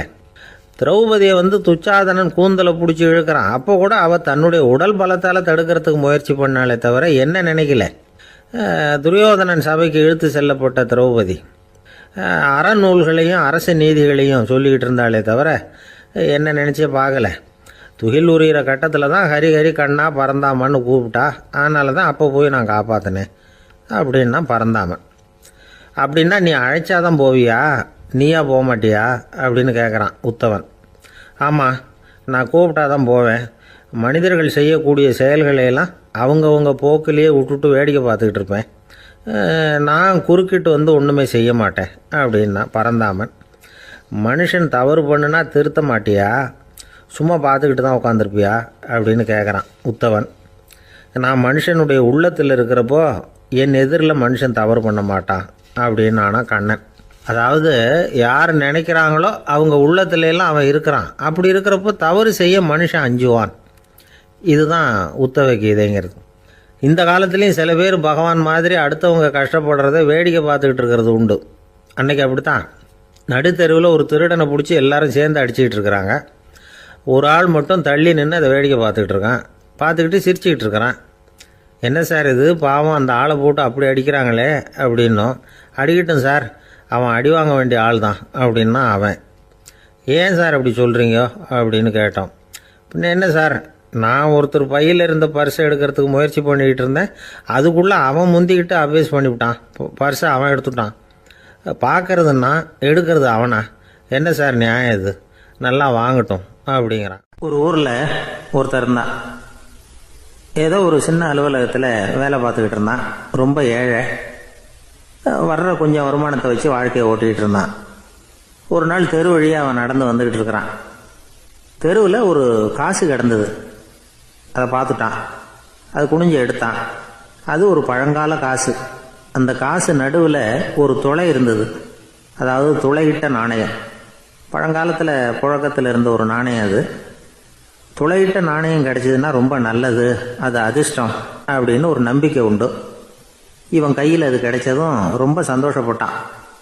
இனிமேல் என்னுடைய கஷ்டம்லாம் தீரப்போகுது, அதிர்ஷ்டம் என்னை தேடி வரும், நான் பணக்காரன் ஆகிடுவேன் அப்படின்னு சொல்லிட்டு அந்த காசை தன்னுடைய கோட்டு பையில் பத்திரமா போட்டு வச்சுக்கிட்டான். அடிக்கடி அதை தொட்டு பார்த்துக்கிறது உண்டு, வெளியில் எடுக்க மாட்டான். இப்படியே கொஞ்ச காலம் ஆச்சு. அதுக்கப்புறம் என்னாச்சு தெரியுமா? நிஜமாகவே அதிர்ஷ்டம் அவனை தேடி வர ஆரம்பிச்சிட்டுது. செல்வம் வந்து குவிஞ்சுது. பணம், பதவி, புகழ் எல்லாம் வந்து சேர்ந்தது. சமூகத்தில் அவன் ஒரு பெரிய மனுஷன் ஆயிட்டான். எல்லாரும் அவனை பாராட்டினாங்க. அவன் எதை தொட்டாலும் வெற்றி, எல்லாம் அந்த காசோட மகிமை அப்படின்னு அவன் மனசுக்குள்ளே நினச்சிக்கிட்டான். தினமும் காலையில் அந்த கோட்டை போட்டுக்கிட்டு தான் வெளியில் கிளம்புவான். புறப்படுறதுக்கு முன்னாடி கோட்டு பாக்கெட்டை தொட்டு பார்த்துக்குவான், உள்ளே காசு இருக்கா அப்படிங்கிறத உறுதிப்படுத்திக்குவான். அதுக்கப்புறம் தான் வெளியில் கிளம்புவான். இப்படியே பல வருஷம் ஓடி போச்சு. ஒரு நாள் அவனுக்கு அந்த ஆசை வந்துட்டுது. அதாவது அந்த துளையிட்ட நாணயத்தை எடுத்து கண்ணால் பார்க்கணும் அப்படின்னு. காலையில் சாப்பிட்டுக்கிட்டு இருந்தான். அப்போ தன்னுடைய மனைவிகிட்ட சொன்னான், ரொம்ப நாளைக்கு அப்புறம் என்னுடைய அந்த நாணயத்தை இன்னைக்கு வெளியில் எடுத்து பார்க்க போகிறேன்னா. என்னத்துக்கு அது, இப்போ அதை பார்க்க வேணாமே அப்படின்னு மெதுவாக இழுத்தாங்க அந்த அம்மா. இல்லை நான் பார்த்தே தீரணும் அப்படின்னு அவன் தன்னுடைய சட்டை பைக்குள்ளே கையை விட்டான். உள்ளே இருந்த நாணயத்தை வெளியில் எடுத்தான். பார்த்தா அவனுக்கு ஆச்சரியமாக போச்சு. அந்த நாணயத்தில் துளையே இல்லை. என்ன ஆச்சு அப்படின்னு சொல்லி அவன் ரொம்ப குழம்பி போயிட்டான். இப்போ அந்த அம்மா சொன்னாங்க, நான் தான் ஒரு நாள் உங்கள் கோட்டு ரொம்பவும் தூசியாக இருக்கேன்னு சொல்லி அதை ஜன்னலுக்கு வெளியில் உதறினேன். உள்ளே இருந்த அந்த காசு அப்போ எனக்கு தெரியாது, ஞாபகத்தில் இல்லை. அது தெருவில் விழுந்துட்டு போல இருக்கு. அதுக்கப்புறம் எவ்வளவோ தேடி பார்த்தேன், கிடைக்கல. அதுக்குள்ளே அதை யாரோ எடுத்துகிட்டு போயிட்டாங்க போல இருக்கு. அது இல்லைங்கிறது உங்களுக்கு தெரிஞ்சால் வருத்தமாக இருக்குமேங்கிறதுக்காக நான் தான் வேற ஒரு நாணயத்தை எடுத்து சட்டை பைக்குள்ளே வச்சுட்டேன் அப்படின்னு விவரத்தை சொன்னாங்க அந்த அம்மா. இது எப்போ நடந்ததுன்னு கேட்டான். உங்களுக்கு அந்த காசு கிடைச்சதே அன்னைக்கு மறுநாளே இது நடந்து போச்சு அப்படின்னாங்களாம். இதை கொஞ்சம் யோசனை பண்ணி பாருங்க. அவனுக்கு அதிர்ஷ்டத்தை கொடுத்தது அந்த நாணயம் இல்லை, அவனுடைய நம்பிக்கை, அதாவது தன்னம்பிக்கை. அதுதான் வேலை செஞ்சிருக்கு. இதிலிருந்து நாம் தெரிஞ்சுக்க வேண்டியது என்னன்னா, வாழ்க்கையில் முன்னேற நினைக்கிறவங்களுக்கு தன்னம்பிக்கை ரொம்ப முக்கியம். அது இல்லைன்னா முன்னேற முடியாது. ஒருத்தன் சொன்னானா, நான் எப்போவுமே என்ன தான் சார் நம்புவேன், மற்றவங்கள நம்ப மாட்டேன். நேற்றுக்கு பாருங்க, திடீர்னு 10 பேர் என்னை அடிக்க வந்துட்டாங்க, நான் ஒருத்தனாவே அதை சமாளித்தேன் அப்படின்றான் ரொம்ப பெருமையாக. அது எப்படின்னு கேட்டாங்களாம். ஒரே ஓட்டமாக அங்கேருந்து ஓடி வந்துட்டேன் அப்படின்னு. ரொம்ப நாளைக்கு முன்னாடி ஒரு நாள் கோவலன் நாடகம் நடந்தது. எங்கள் மதுரையில் நடந்தது. அதில் ஒரு முக்கியமான கட்டம். கண்ணகி கிட்ட சிலம்பை வாங்கிக்கிட்டு அதை விற்கிறதுக்காக மதுரை நகருக்கு புறப்படுறான் கோவலன். அந்த சமயத்தில் கண்ணகி பாடுற மாதிரி ஒரு நாடக பாடல். நாடக ஆசிரியர் எழுதினது. அது என்ன பாட்டுன்னா, மா பாவியோர் கூடி வாழும் மதுரைக்கு மன்னா போகாதீர் என்று அப்படின்னு ஆரம்பிக்கும் அந்த பாட்டு. இதுதான் அந்த பாட்டு. இதை கண்ணகி மேடையில் பாடின உடனே கூட்டத்தில் சலசலப்பு. நம்ம ஊர்லேயே நமக்கு முன்னாடியே நின்றுக்கிட்டு மா பாவியோர் கூடி வாழும் மதுரை அப்படின்னு சொல்கிறாங்களே, என்ன தைரியம் அப்படின்னு எல்லாம் குழப்பம் பண்ண ஆரம்பிச்சிட்டாங்க. மக்கள் சத்தம் போட ஆரம்பிச்சிட்டாங்க. எதிர்ப்பு குரல் அது பாட்டுக்கு வர அதிகமாக போட்டுது. கொண்டுகிட்டு வா அந்த நாடக ஆசிரியரை, எழுதுனது யார் அப்படின்னு ஒரே சத்தம், கூச்சல். வேற வழி இல்லை. மெதுவாக மேடைக்கு வந்தார் அந்த நாடக ஆசிரியர். 4 பக்கத்திலிருந்தும் கேள்வி கணைகள். மக்களை பார்த்து கொஞ்சம் அமைதியா இருங்கோ அப்படின்னு சொல்லிவிட்டு தன்னுடைய விளக்கத்தை சொல்ல ஆரம்பிச்சார் அந்த நாடக ஆசிரியர். மா அப்படின்னு சொன்னா திருமகளாகிய லட்சுமி அப்படின்னு அர்த்தம். பா அப்படின்னா கலைமகளாகிய சரஸ்வதி. வி அப்படின்னா மலைமகளாகிய பார்வதி. மா பாவியோர் அப்படின்னா திருமகளும் கலைமகளும் மலைமகளும் இவங்க மூவரும் அப்படின்னு அர்த்தம். இந்த 3 பேரும் வாழ்கின்ற மதுரை புனிதம் நிறைந்தது, சகல செல்வங்களும் நிறைஞ்சது. அப்படிப்பட்ட ஊர்ல நான் அணிந்து கொள்ளும் இந்த சாதாரண சிலம்பை யார் வாங்கிக்குவாங்க அப்படிங்கிற எண்ணத்தோட தான் கண்ணகி அப்படி சொல்றா. அதை நினைச்சுதான் நான் எழுதினேன். ஆகவே மதுரையை ரொம்ப சிரமப்படுத்தணும், ரொம்ப மோசமா எழுதணும் அப்படிங்கிற எண்ணம்லாம் எனக்கு கிடையாது. பெருமைப்படுத்தணும்னு நினைச்சுதான் அப்படி எழுதினேன் அப்படின்னு விளக்கம் கொடுத்தாராம். இந்த விளக்கத்தை கேட்டதும் எல்லாரும் ரொம்ப சமாதானம் ஆயிட்டாங்களாம். இப்படி விளக்கம் கொடுத்த அந்த நாடக ஆசிரியர் யார் தெரியுமா? அவர் தான் தமிழ் நாடக உலகின் முதல் ஆசான் சங்கரதாஸ் சுவாமிகள். அவருக்கு நகைச்சுவை உணர்வும் அதிகம்.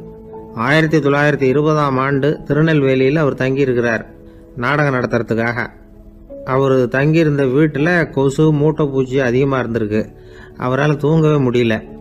அவர் அனுபவித்த தொல்லைகள் ஒரு பாட்டாக உருவாச்சு. வேடிக்கையாக ஒரு பாட்டு எழுதினாராம்.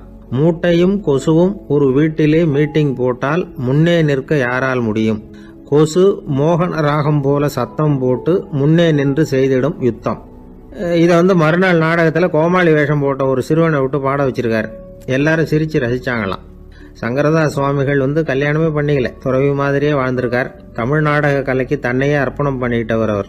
1922 நவம்பர் மாசத்துல ஒரு நாள் புதுச்சேரியில் அவர் வாழ்க்கை முடிஞ்சுது. அப்போ அவருக்கு வயசு 55. சங்கரதாஸ் சுவாமிகள் நாடக ஆசிரியர் மட்டும் இல்லை, மேடை நாடக இயக்குனர், தயாரிப்பாளர். அவரே ஒரு சிறந்த நடிகர். ஒரு தடவை சாவித்திரி நாடகத்தில் இவர் யமதர்மனா வேஷம் போட்டு நடிச்சிருக்கிறார். நாடகம் பார்த்துக்கிட்டு இருந்த கருவுற்ற ஒரு பெண்மணிக்கு பயத்தினால அங்கேயே குழந்தை பிறந்துட்டு தான். அந்த நிகழ்ச்சிக்கு அப்புறம் இவர் இந்த வேஷம் போடுறப்போலாம் ஜனங்களுக்கு முன்கூட்டியே எச்சரிக்கை கொடுக்க ஆரம்பிச்சிருவாராம். அதாவது அப்படி யாராவது பயப்படுறவங்க இருந்தா கொஞ்சம் கண்ணை மூடிங்க அல்லது எழுந்திரிச்சு போடுங்கன்னு. நடிப்புன்னா அப்படி இல்லை இருக்கணும். இந்த காலத்தில் நடிகர் ஒருத்தர் சொன்னார், சார் நான் இந்த நாடகத்தில் நடிக்கிறப்போ முகத்தில் நவரசங்களையும் காட்டி நடித்தேன், உணர்ச்சிகளை எல்லாம் நல்லா காட்டி நடித்தேன். அப்படி இருந்து ஜனங்கள் கல் எடுத்து மேடையில் வீசிவிட்டாங்க சார் அப்படின்னார். நாடகத்தில் உங்களுக்கு என்ன வேஷம் அப்படின்னு கேட்டாங்க. அது செத்து கிடக்கிற பணமாக நடித்தேன் சார் அப்படின்னார். ஒரு தடவை கலைவாணர் NS கிருஷ்ணன் பேராசிரியர் கல்கியை சந்திச்சு பேசிக்கிட்டு இருந்தாராம். கலைவாணர் கல்கியை பார்த்து, எனக்கு கதை எழுத ஆசையா இருக்கு, எப்படி எழுதுறதுன்னு கேட்டாராம்.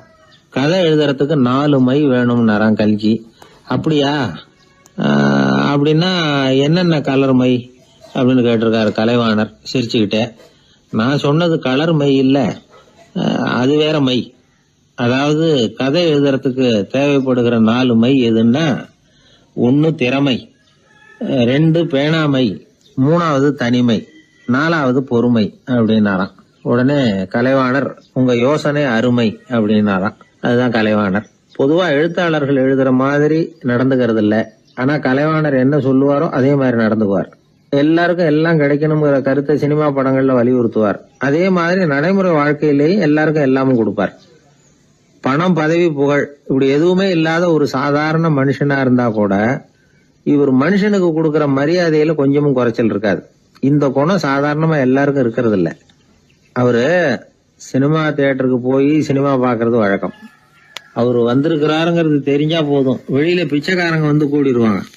இது அவருக்கு தெரியும். வெளியில நம்மளை நம்பி ஒரு கூட்டம் காத்துக்கிட்டு இருக்குமேன்னு நினைப்பார். உடனே ஒரு 100 ரூபா நோட்டை கொடுத்து சில்லறையா மாத்திட்டு வர சொல்லுவார். படம் முடிஞ்சு வெளியில வர்றப்போ சில்லறையோட வருவார். எல்லாருக்கிட்டையும் கொடுத்துருவார். ஏன்னா எல்லாரும் தேடிட்டு வருவாங்க அவரை.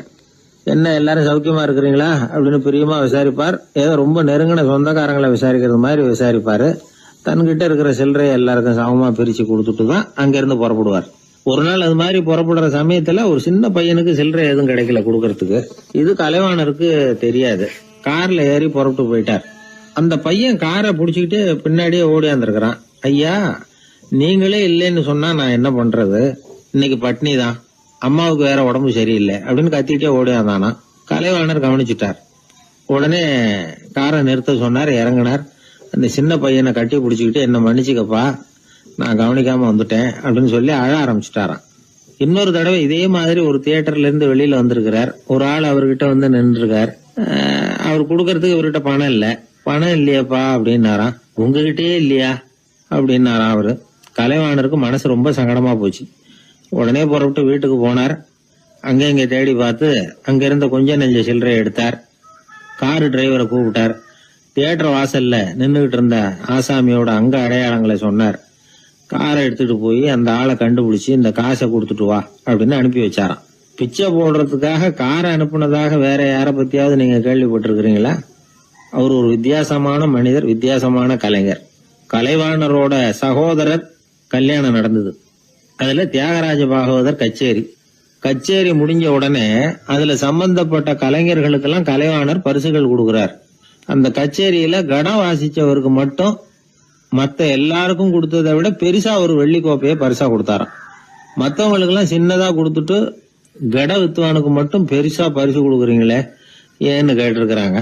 அதுக்கு கலைவாணர் விளக்கம் கொடுத்தாராம். இப்பெல்லாம் ரயில்ல கூட்டம் அதிகங்கிறது உங்களுக்கு எல்லாருக்கும் தெரியும். இந்த வித்வான் இவ்வளவு பெரிய மண்பானைய ரயில்ல ரொம்ப பத்திரமா உடையாம ரொம்ப தூரத்துல இருந்து கொண்டு வந்திருக்கிறாரே, அது என்ன சாமான்யமான காரியமா?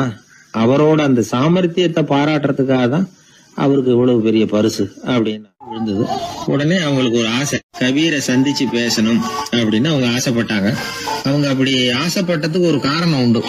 ஏன் அப்படி ஆசைப்பட்டாங்கன்னா, 2 ஞானிகளை சந்திக்க வச்சா பல அரிய தத்துவங்களை கேட்கறதுக்கு ஒரு வாய்ப்பு கிடைக்கும். அதனால அவங்க 2 பேரையும் எப்படியாவது சந்திக்க வச்சுடணும் அப்படின்னு அவங்க ஆசைப்பட்டாங்க. அந்த சீடர்கள் தங்களுடைய விருப்பத்தை அவர்கிட்டயே சொன்னாங்க. இது மாதிரி அவர் கபீர் இந்த ஊர்ல இருக்கிறதா தெரியுது, சந்திச்சா தேவையில்லைன்னு. சரி, கபீரை சந்திக்கலாம், ஆனா அவரோட பேசுறத பத்தி நான் எதையும் சொல்றதுக்கு இல்லை அப்படின்னு விட்டார் பரீத். ஏன் கபீரோட நீங்க எதுவும் பேச மாட்டீங்களா அப்படின்னு கேட்டாங்க சீடர்கள். அவரோட பேசுறதுக்கு எதுவும் இல்லை.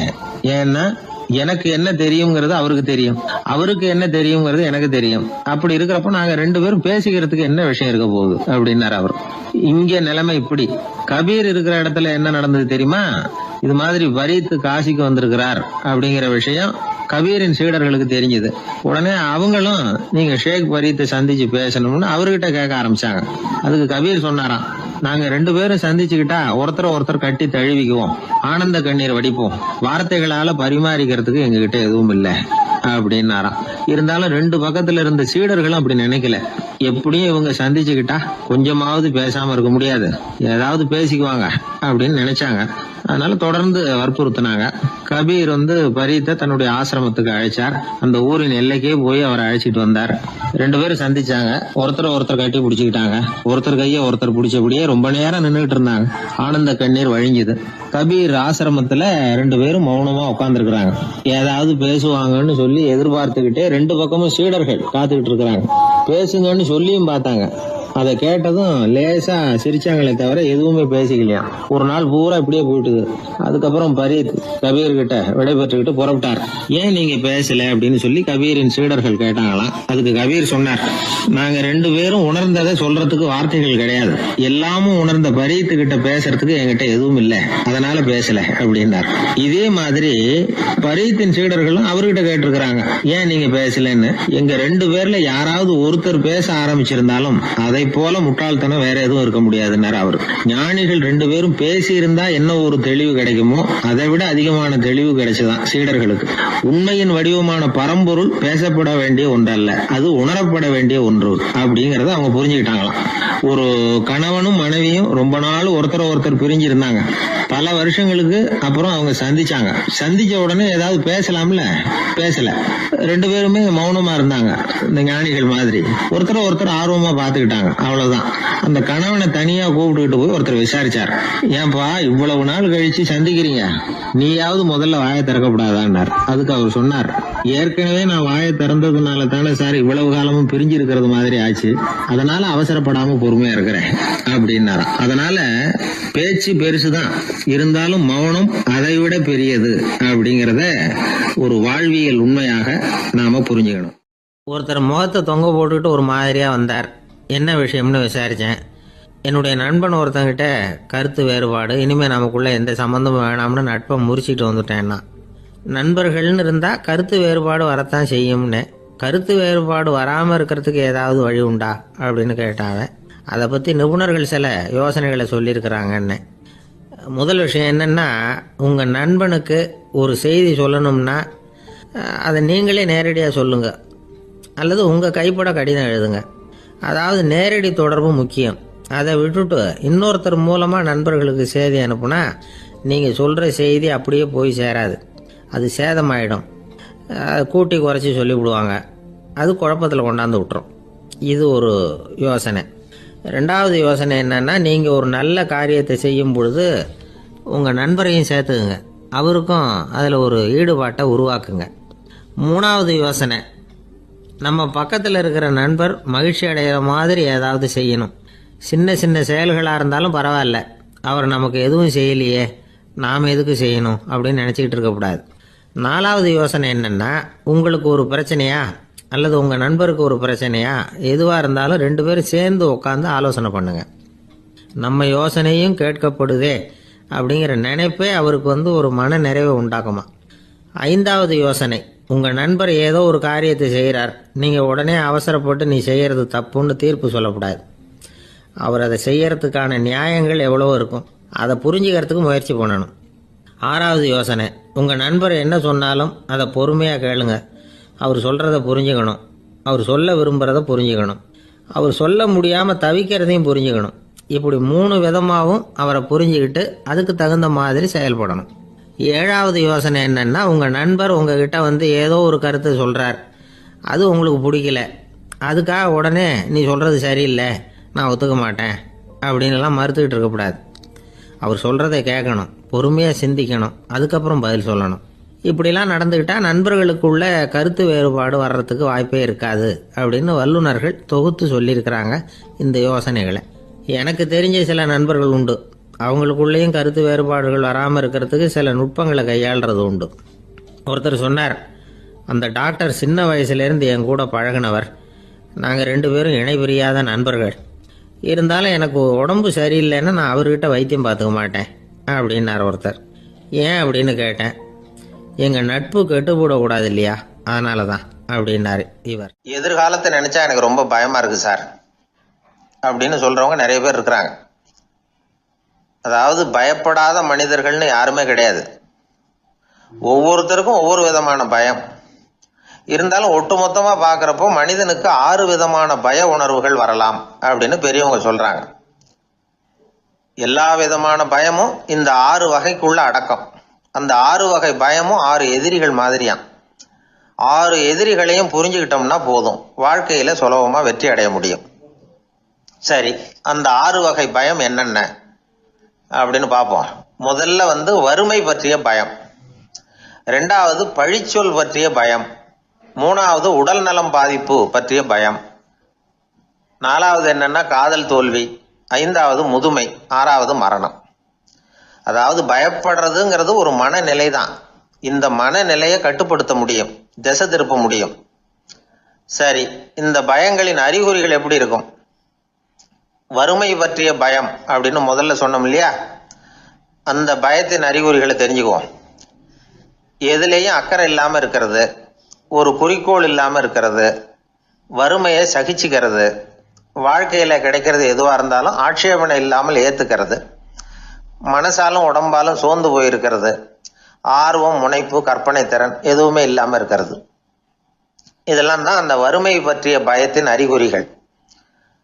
அந்த அடுத்தது ஒன்று பார்த்தோமே, பழிச்சொல் பற்றிய பயம். அதாவது அடுத்தவங்க நம்மளை குறை சொல்லி விடுவாங்களோ அப்படிங்கிற பயம். இதுக்கு அறிகுறி என்ன தெரியுமா?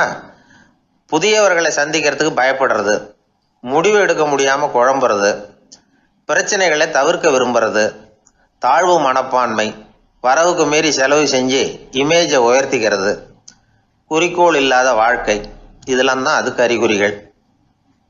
3வது பயம் உடல் நலம் பாதிப்பு பற்றிய பயம், அதாவது நோய் பற்றிய பயம். ஒரு உண்மை என்ன தெரியுமா? டாக்டரை சந்திக்கிற மனிதர்களில் 75% பேர் தங்களுக்கு நோய் வந்துட்டுதுங்கிற கற்பனையில் இருக்கிறவங்களாம். நிஜமாவே நோய் கிடையாது அவங்களுக்கு. இந்த பயத்தின் அறிகுறிகள் என்னன்னா, வியாதிக்கான அறிகுறிகள் தன்னிடம் இருக்கிறதாக நினைச்சுக்கிறது, எந்த நேரமும் வியாதியை பற்றியே பேசி பேசி மனசை அங்கேயே வச்சிருக்கிறது, நோய் சம்பந்தமான செய்திகளை படித்து நமக்கு இப்படி ஆயிடுமோ அப்படின்னு வேதனைப்படுறது, இதெல்லாம் தான் அதுக்கு அறிகுறிகள். 4வது பயம் காதல் தோல்வி. இது ரொம்ப வேதனை, உடம்பையும் மனசையும் சீரழிச்சு விடும். ஆண்களை விட பெண்கள் தான் இந்த பய உணர்வுல அதிகமாக பாதிக்கப்படுறாங்க. 5வது முதுமை பற்றிய பயம், 6வது மரண பயம். வயசான காலத்தில் எப்படி சமாளிக்கிறது அப்படிங்கிற பயம். ஆக இதையெல்லாம் நாம் புரிஞ்சுக்க வேண்டியது ரொம்ப அவசியம். இந்த 6 வகை பயங்களை சரியாக புரிஞ்சுக்கிட்டு நாம் நடந்துக்கணும். வாழ்க்கையின் முன்னேற்றத்துக்கு இந்த பயங்கள் முட்டுக்கட்டே ஆகிடக்கூடாது. உழைச்சி பணம் சேர்க்கணும், உற்சாகமாக மனசை வச்சுக்கணும். மனசை கட்டுப்படுத்துகிற மார்க்கம் தெரிஞ்சுக்கிட்டா போதும், எல்லாம் சரியாக வந்துடும். நம்ம ஆள் ஒருத்தன் சொன்னான், சார் எனக்கு வறுமை பற்றிய பயம்தான் இருந்தது, ஒரே ராத்திரியில் 30,000 ரூபா தயார் பண்ணிவிட்டேன், இப்போ எனக்கு இன்னொரு பயம் வந்துட்டுதுன்னா. என்ன பயம்னு கேட்டாங்க. போலீஸு கண்டுபிடிச்சிருமோங்கிற பயம்னா. இது இந்த பயத்தில் அடங்காது. அதனால் அஞ்சி சாவார், அஞ்சாத பொருள் இல்லை அப்படின்னு பாரதி சொன்னார் இல்லையா? அது மாதிரி பயத்தை புரிந்து கொண்டு அதற்கு தகுந்த மாதிரி நம்முடைய வாழ்க்கையை அமைத்து கொள்ள வேண்டும். அப்படி அமைத்து கொள்ளுகிறவர்களுக்கு வெற்றி நிச்சயம். ஒரு ஊரில் ஒரு ஆள் இருந்தான். அவன் ஒரு நாள் கோயிலுக்கு போனான். கடவுள்கிட்ட வேண்டிக்கிட்டான், எனக்கு ஒரு 1,00,000 ரூபா நீ கொடுத்தா நான் உன் சன்னதியில் ஒரு தேங்காய் உடைக்கிறேன் அப்படின்னு வேண்டிக்கிட்டான். கடவுள் பார்த்தார். உடனே அவன் கண் முன்னாடி தோன்றினார். இந்தா நீ கேட்ட 1,00,000 ரூபாய் அப்படின்னு சொல்லி அவன் கையில் பணத்தை கொடுத்துட்டு மறைஞ்சிட்டார். இவனால் நம்பவே முடியல. இவ்வளவு சுலபமாக கிடைக்கும்னு தெரிஞ்சிருந்தா அனாவசியமாக ஒரு தேங்காய் உடைக்கிறேன்னு வேண்டியிருக்க வேண்டியது இல்லையே அப்படின்னு நினச்சான். இருந்தாலும் வேண்டுதலை நிறைவேற்ற வேண்டியது கடமை. அதுக்காக என்ன பண்ணால், பக்கத்தில் ஒரு கடைக்கு போனான். ஒரு தேங்காயை கையில் எடுத்தான். இது என்ன விலைன்னு கேட்டான். 5 ரூபான்னார் கடையில் இருந்தவர். அதிகமாக இருக்குதே விலைன்னா. அப்படின்னா ஒன்று செய்யுங்க, அடுத்த ஊருக்கு போங்க, அங்கே தென்னந்தோப்பு அதிகம், அதனால் அங்கே இதை விட குறைஞ்ச விலைக்கு கிடைக்கும் அப்படின்னார். சரின்னு அடுத்த ஊருக்கு கிளம்புனான். அங்கே போய் விசாரித்தான். ஒரு தேங்காய் 3 ரூபாய் விலைன்னாங்க. இதுவும் அதிகமாக தெரியுதேன்னா. அப்படின்னா ஒன்று செய்ய, அதோ அந்த ஆற்று ஓரமாக ஒரு தென்னை மரம் இருக்கு பார், அதில் நீயே ஏறி பறிச்சுக்கோ, ஒரு தேங்காய்க்கு 1 ரூபா கொடுத்தா போதும் அப்படின்னார் அந்த தோப்புக்கு சொந்தக்காரரு. இவனுக்கு மரம் ஏற தெரியாது, இருந்தாலும் ஆசை யார விட்டுது, விலை சல்லிசா இருக்குதே. ஆற்று ஓரம் போனால் தட்டு தடுமாறி அந்த மரத்தில் ஏறினா அந்த தென்னை மரம் வளைஞ்சி ஆற்று பக்கம் போய் அப்புறம் நிமிர்ந்து இருந்தது. அதாவது மரத்தின் உச்சி சரியாக ஆற்றுக்கு நடுவில் இருந்தது. ஆற்றுல வெள்ளம் கரபுரண்டு ஓடிக்கிட்டு இருக்கு. இவன் கடவுள் கொடுத்த 1,00,000 ரூபாயை மடியில் வச்சு இறுக்கி கட்டிக்கிட்டான். உச்சிக்கு போய் காய் பறிக்கிற சமயத்தில் காற்றும் மழையும் பலமாக கலந்து அடிக்க ஆரம்பிச்சுட்டுது. கால் வழுக்கி விட்டுட்டுது. இவன் சடார்னு ஒரு தென்னை மட்டையை பிடிச்சிக்கிட்டு தொங்க ஆரம்பிச்சிட்டான். கீழே பயங்கரமான வெள்ளம், மடியில் 1,00,000 ரூபா பணம், என்ன செய்யறதுன்னு தவிக்கிறான். இந்த சமயம் கரையில் ஒரு யானைப்பாகன் யானையை குளிப்பாட்டிக்கிட்டு இருக்கிறான். அது அவன் கண்ணில் பட்டுது. ஐயா ஒரு உதவின்னு கத்துனான். அவன் என்ன செய்யணும்னு கேட்டான். உன் யானையை மெதுவாக இங்கே அழைச்சிட்டு வா, எனக்கு நேராக கீழே நிறுத்து, என் காலை பிடிச்சி மெதுவாக கீழே இறக்கி விட்டுரு, என் மடியில் இருக்கிற பணத்தில் உனக்கு 10,000 ரூபா தரேன் அப்படின்னா. அவன் பார்த்தான். காலை கையை பிடிச்சா கூட எவனும் இந்த காலத்தில் 10 ரூபாய்க்கு மேலே தரமாட்டேங்கிறான், இவன் காலை பிடிச்சா 10,000 தர்றேங்கிறான் அப்படின்னு யோசனை பண்ணான். உடனே யானையை கொண்டுட்டு போனான். அவனுக்கு நேராக கீழே நிறுத்தினான். அவன் காலை பிடிச்சான். அவ்வளவுதான். அந்த நேரம் பார்த்து யானை மெதுவாக நடந்து அப்பால் போட்டுது. இப்போ யானைப்பாகன் அவன் காலை கெட்டியாக பிடிச்சிக்கிட்டு தொங்குறான். பரிதாபமாக மேலே பார்க்குறான்.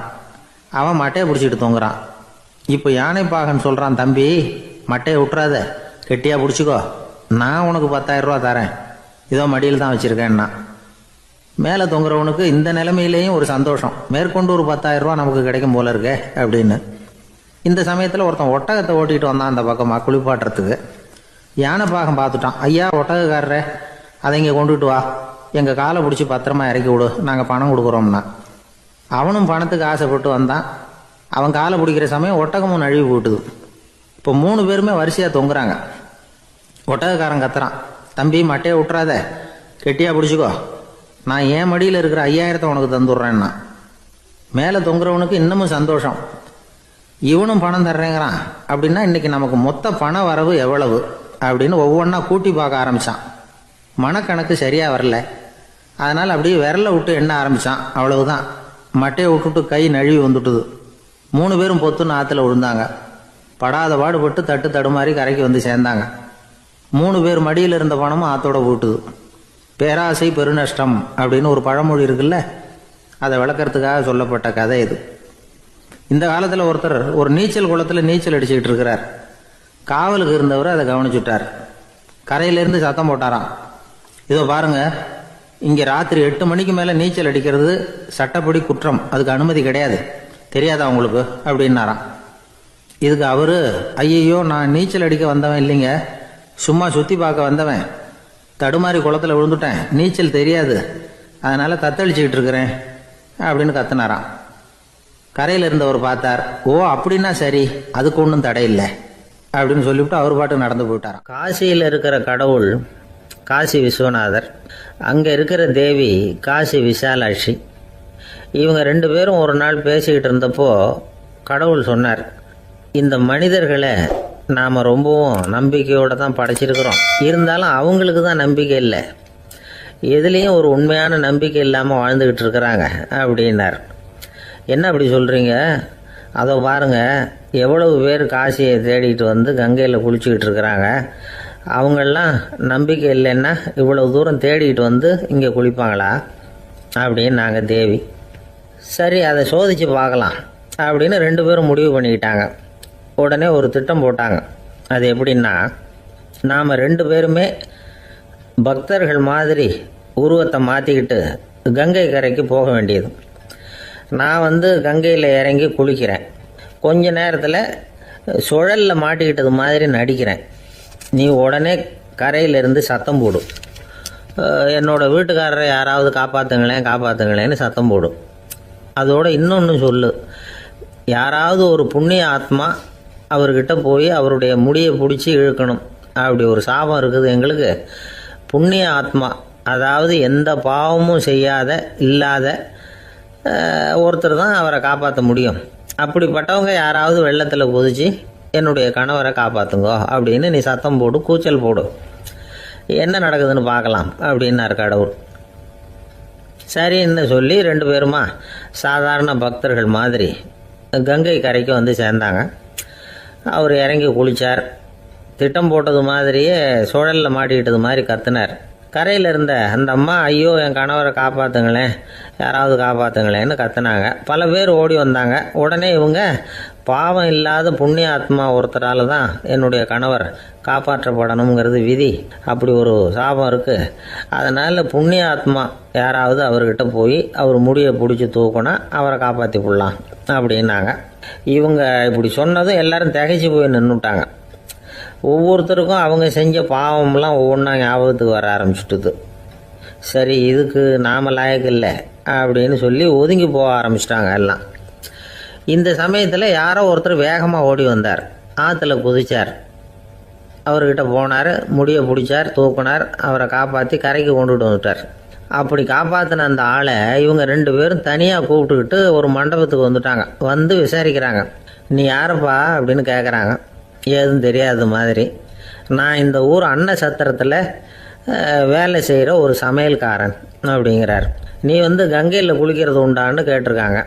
நான் இந்த ஊர்லேயே தான் இருக்கிறேன், இருந்தாலும் தினமும் கங்கையில் குளிக்கிறது இல்லை, எப்பாவது ஒரு நாள் அங்கே குளிப்பேன் அப்படின்னார். கங்கையில் மூழ்கி எழுந்திரிச்சா பாவமெல்லாம் தொலையும்னு சொல்கிறாங்க.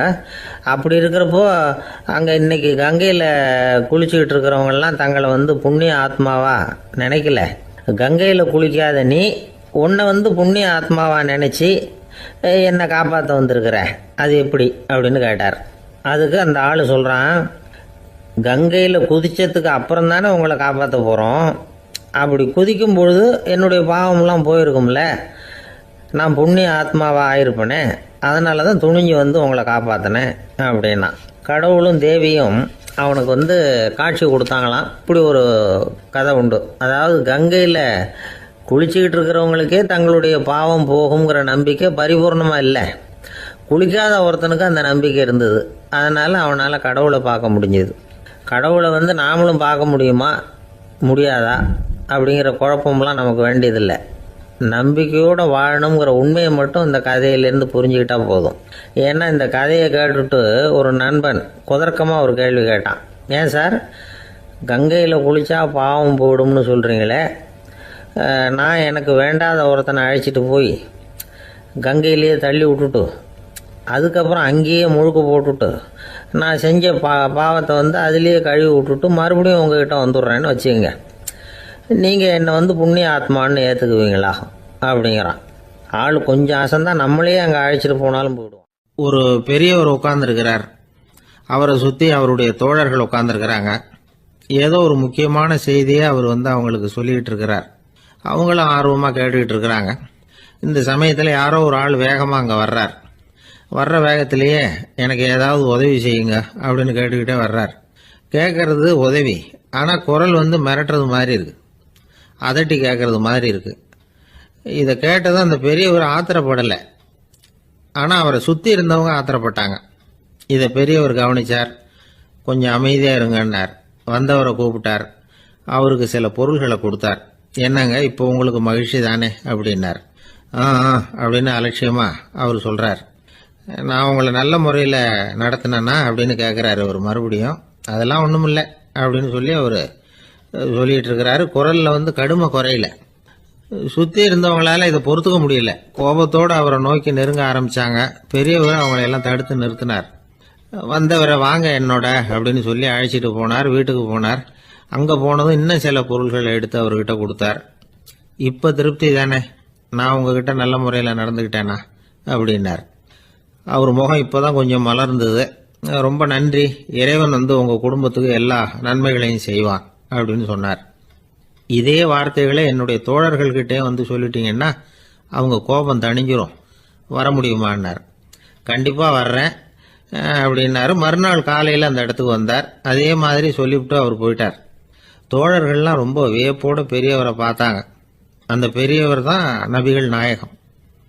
அவர் சொன்னார், ஒருத்தன் ரொம்ப ஆசையாக ஒரு ஒட்டகத்தை வளர்த்துக்கிட்டு வந்தான். ஒரு நாள் அந்த ஒட்டகம் வந்து கயத்தை அறுத்துக்கிட்டு ஓடி போயிட்டுது. அக்கம் பக்கத்தில் இருக்கிறவங்கெல்லாம் அந்த ஒட்டகத்தை பிடிக்கிறதுக்கு முயற்சி பண்ணாங்க.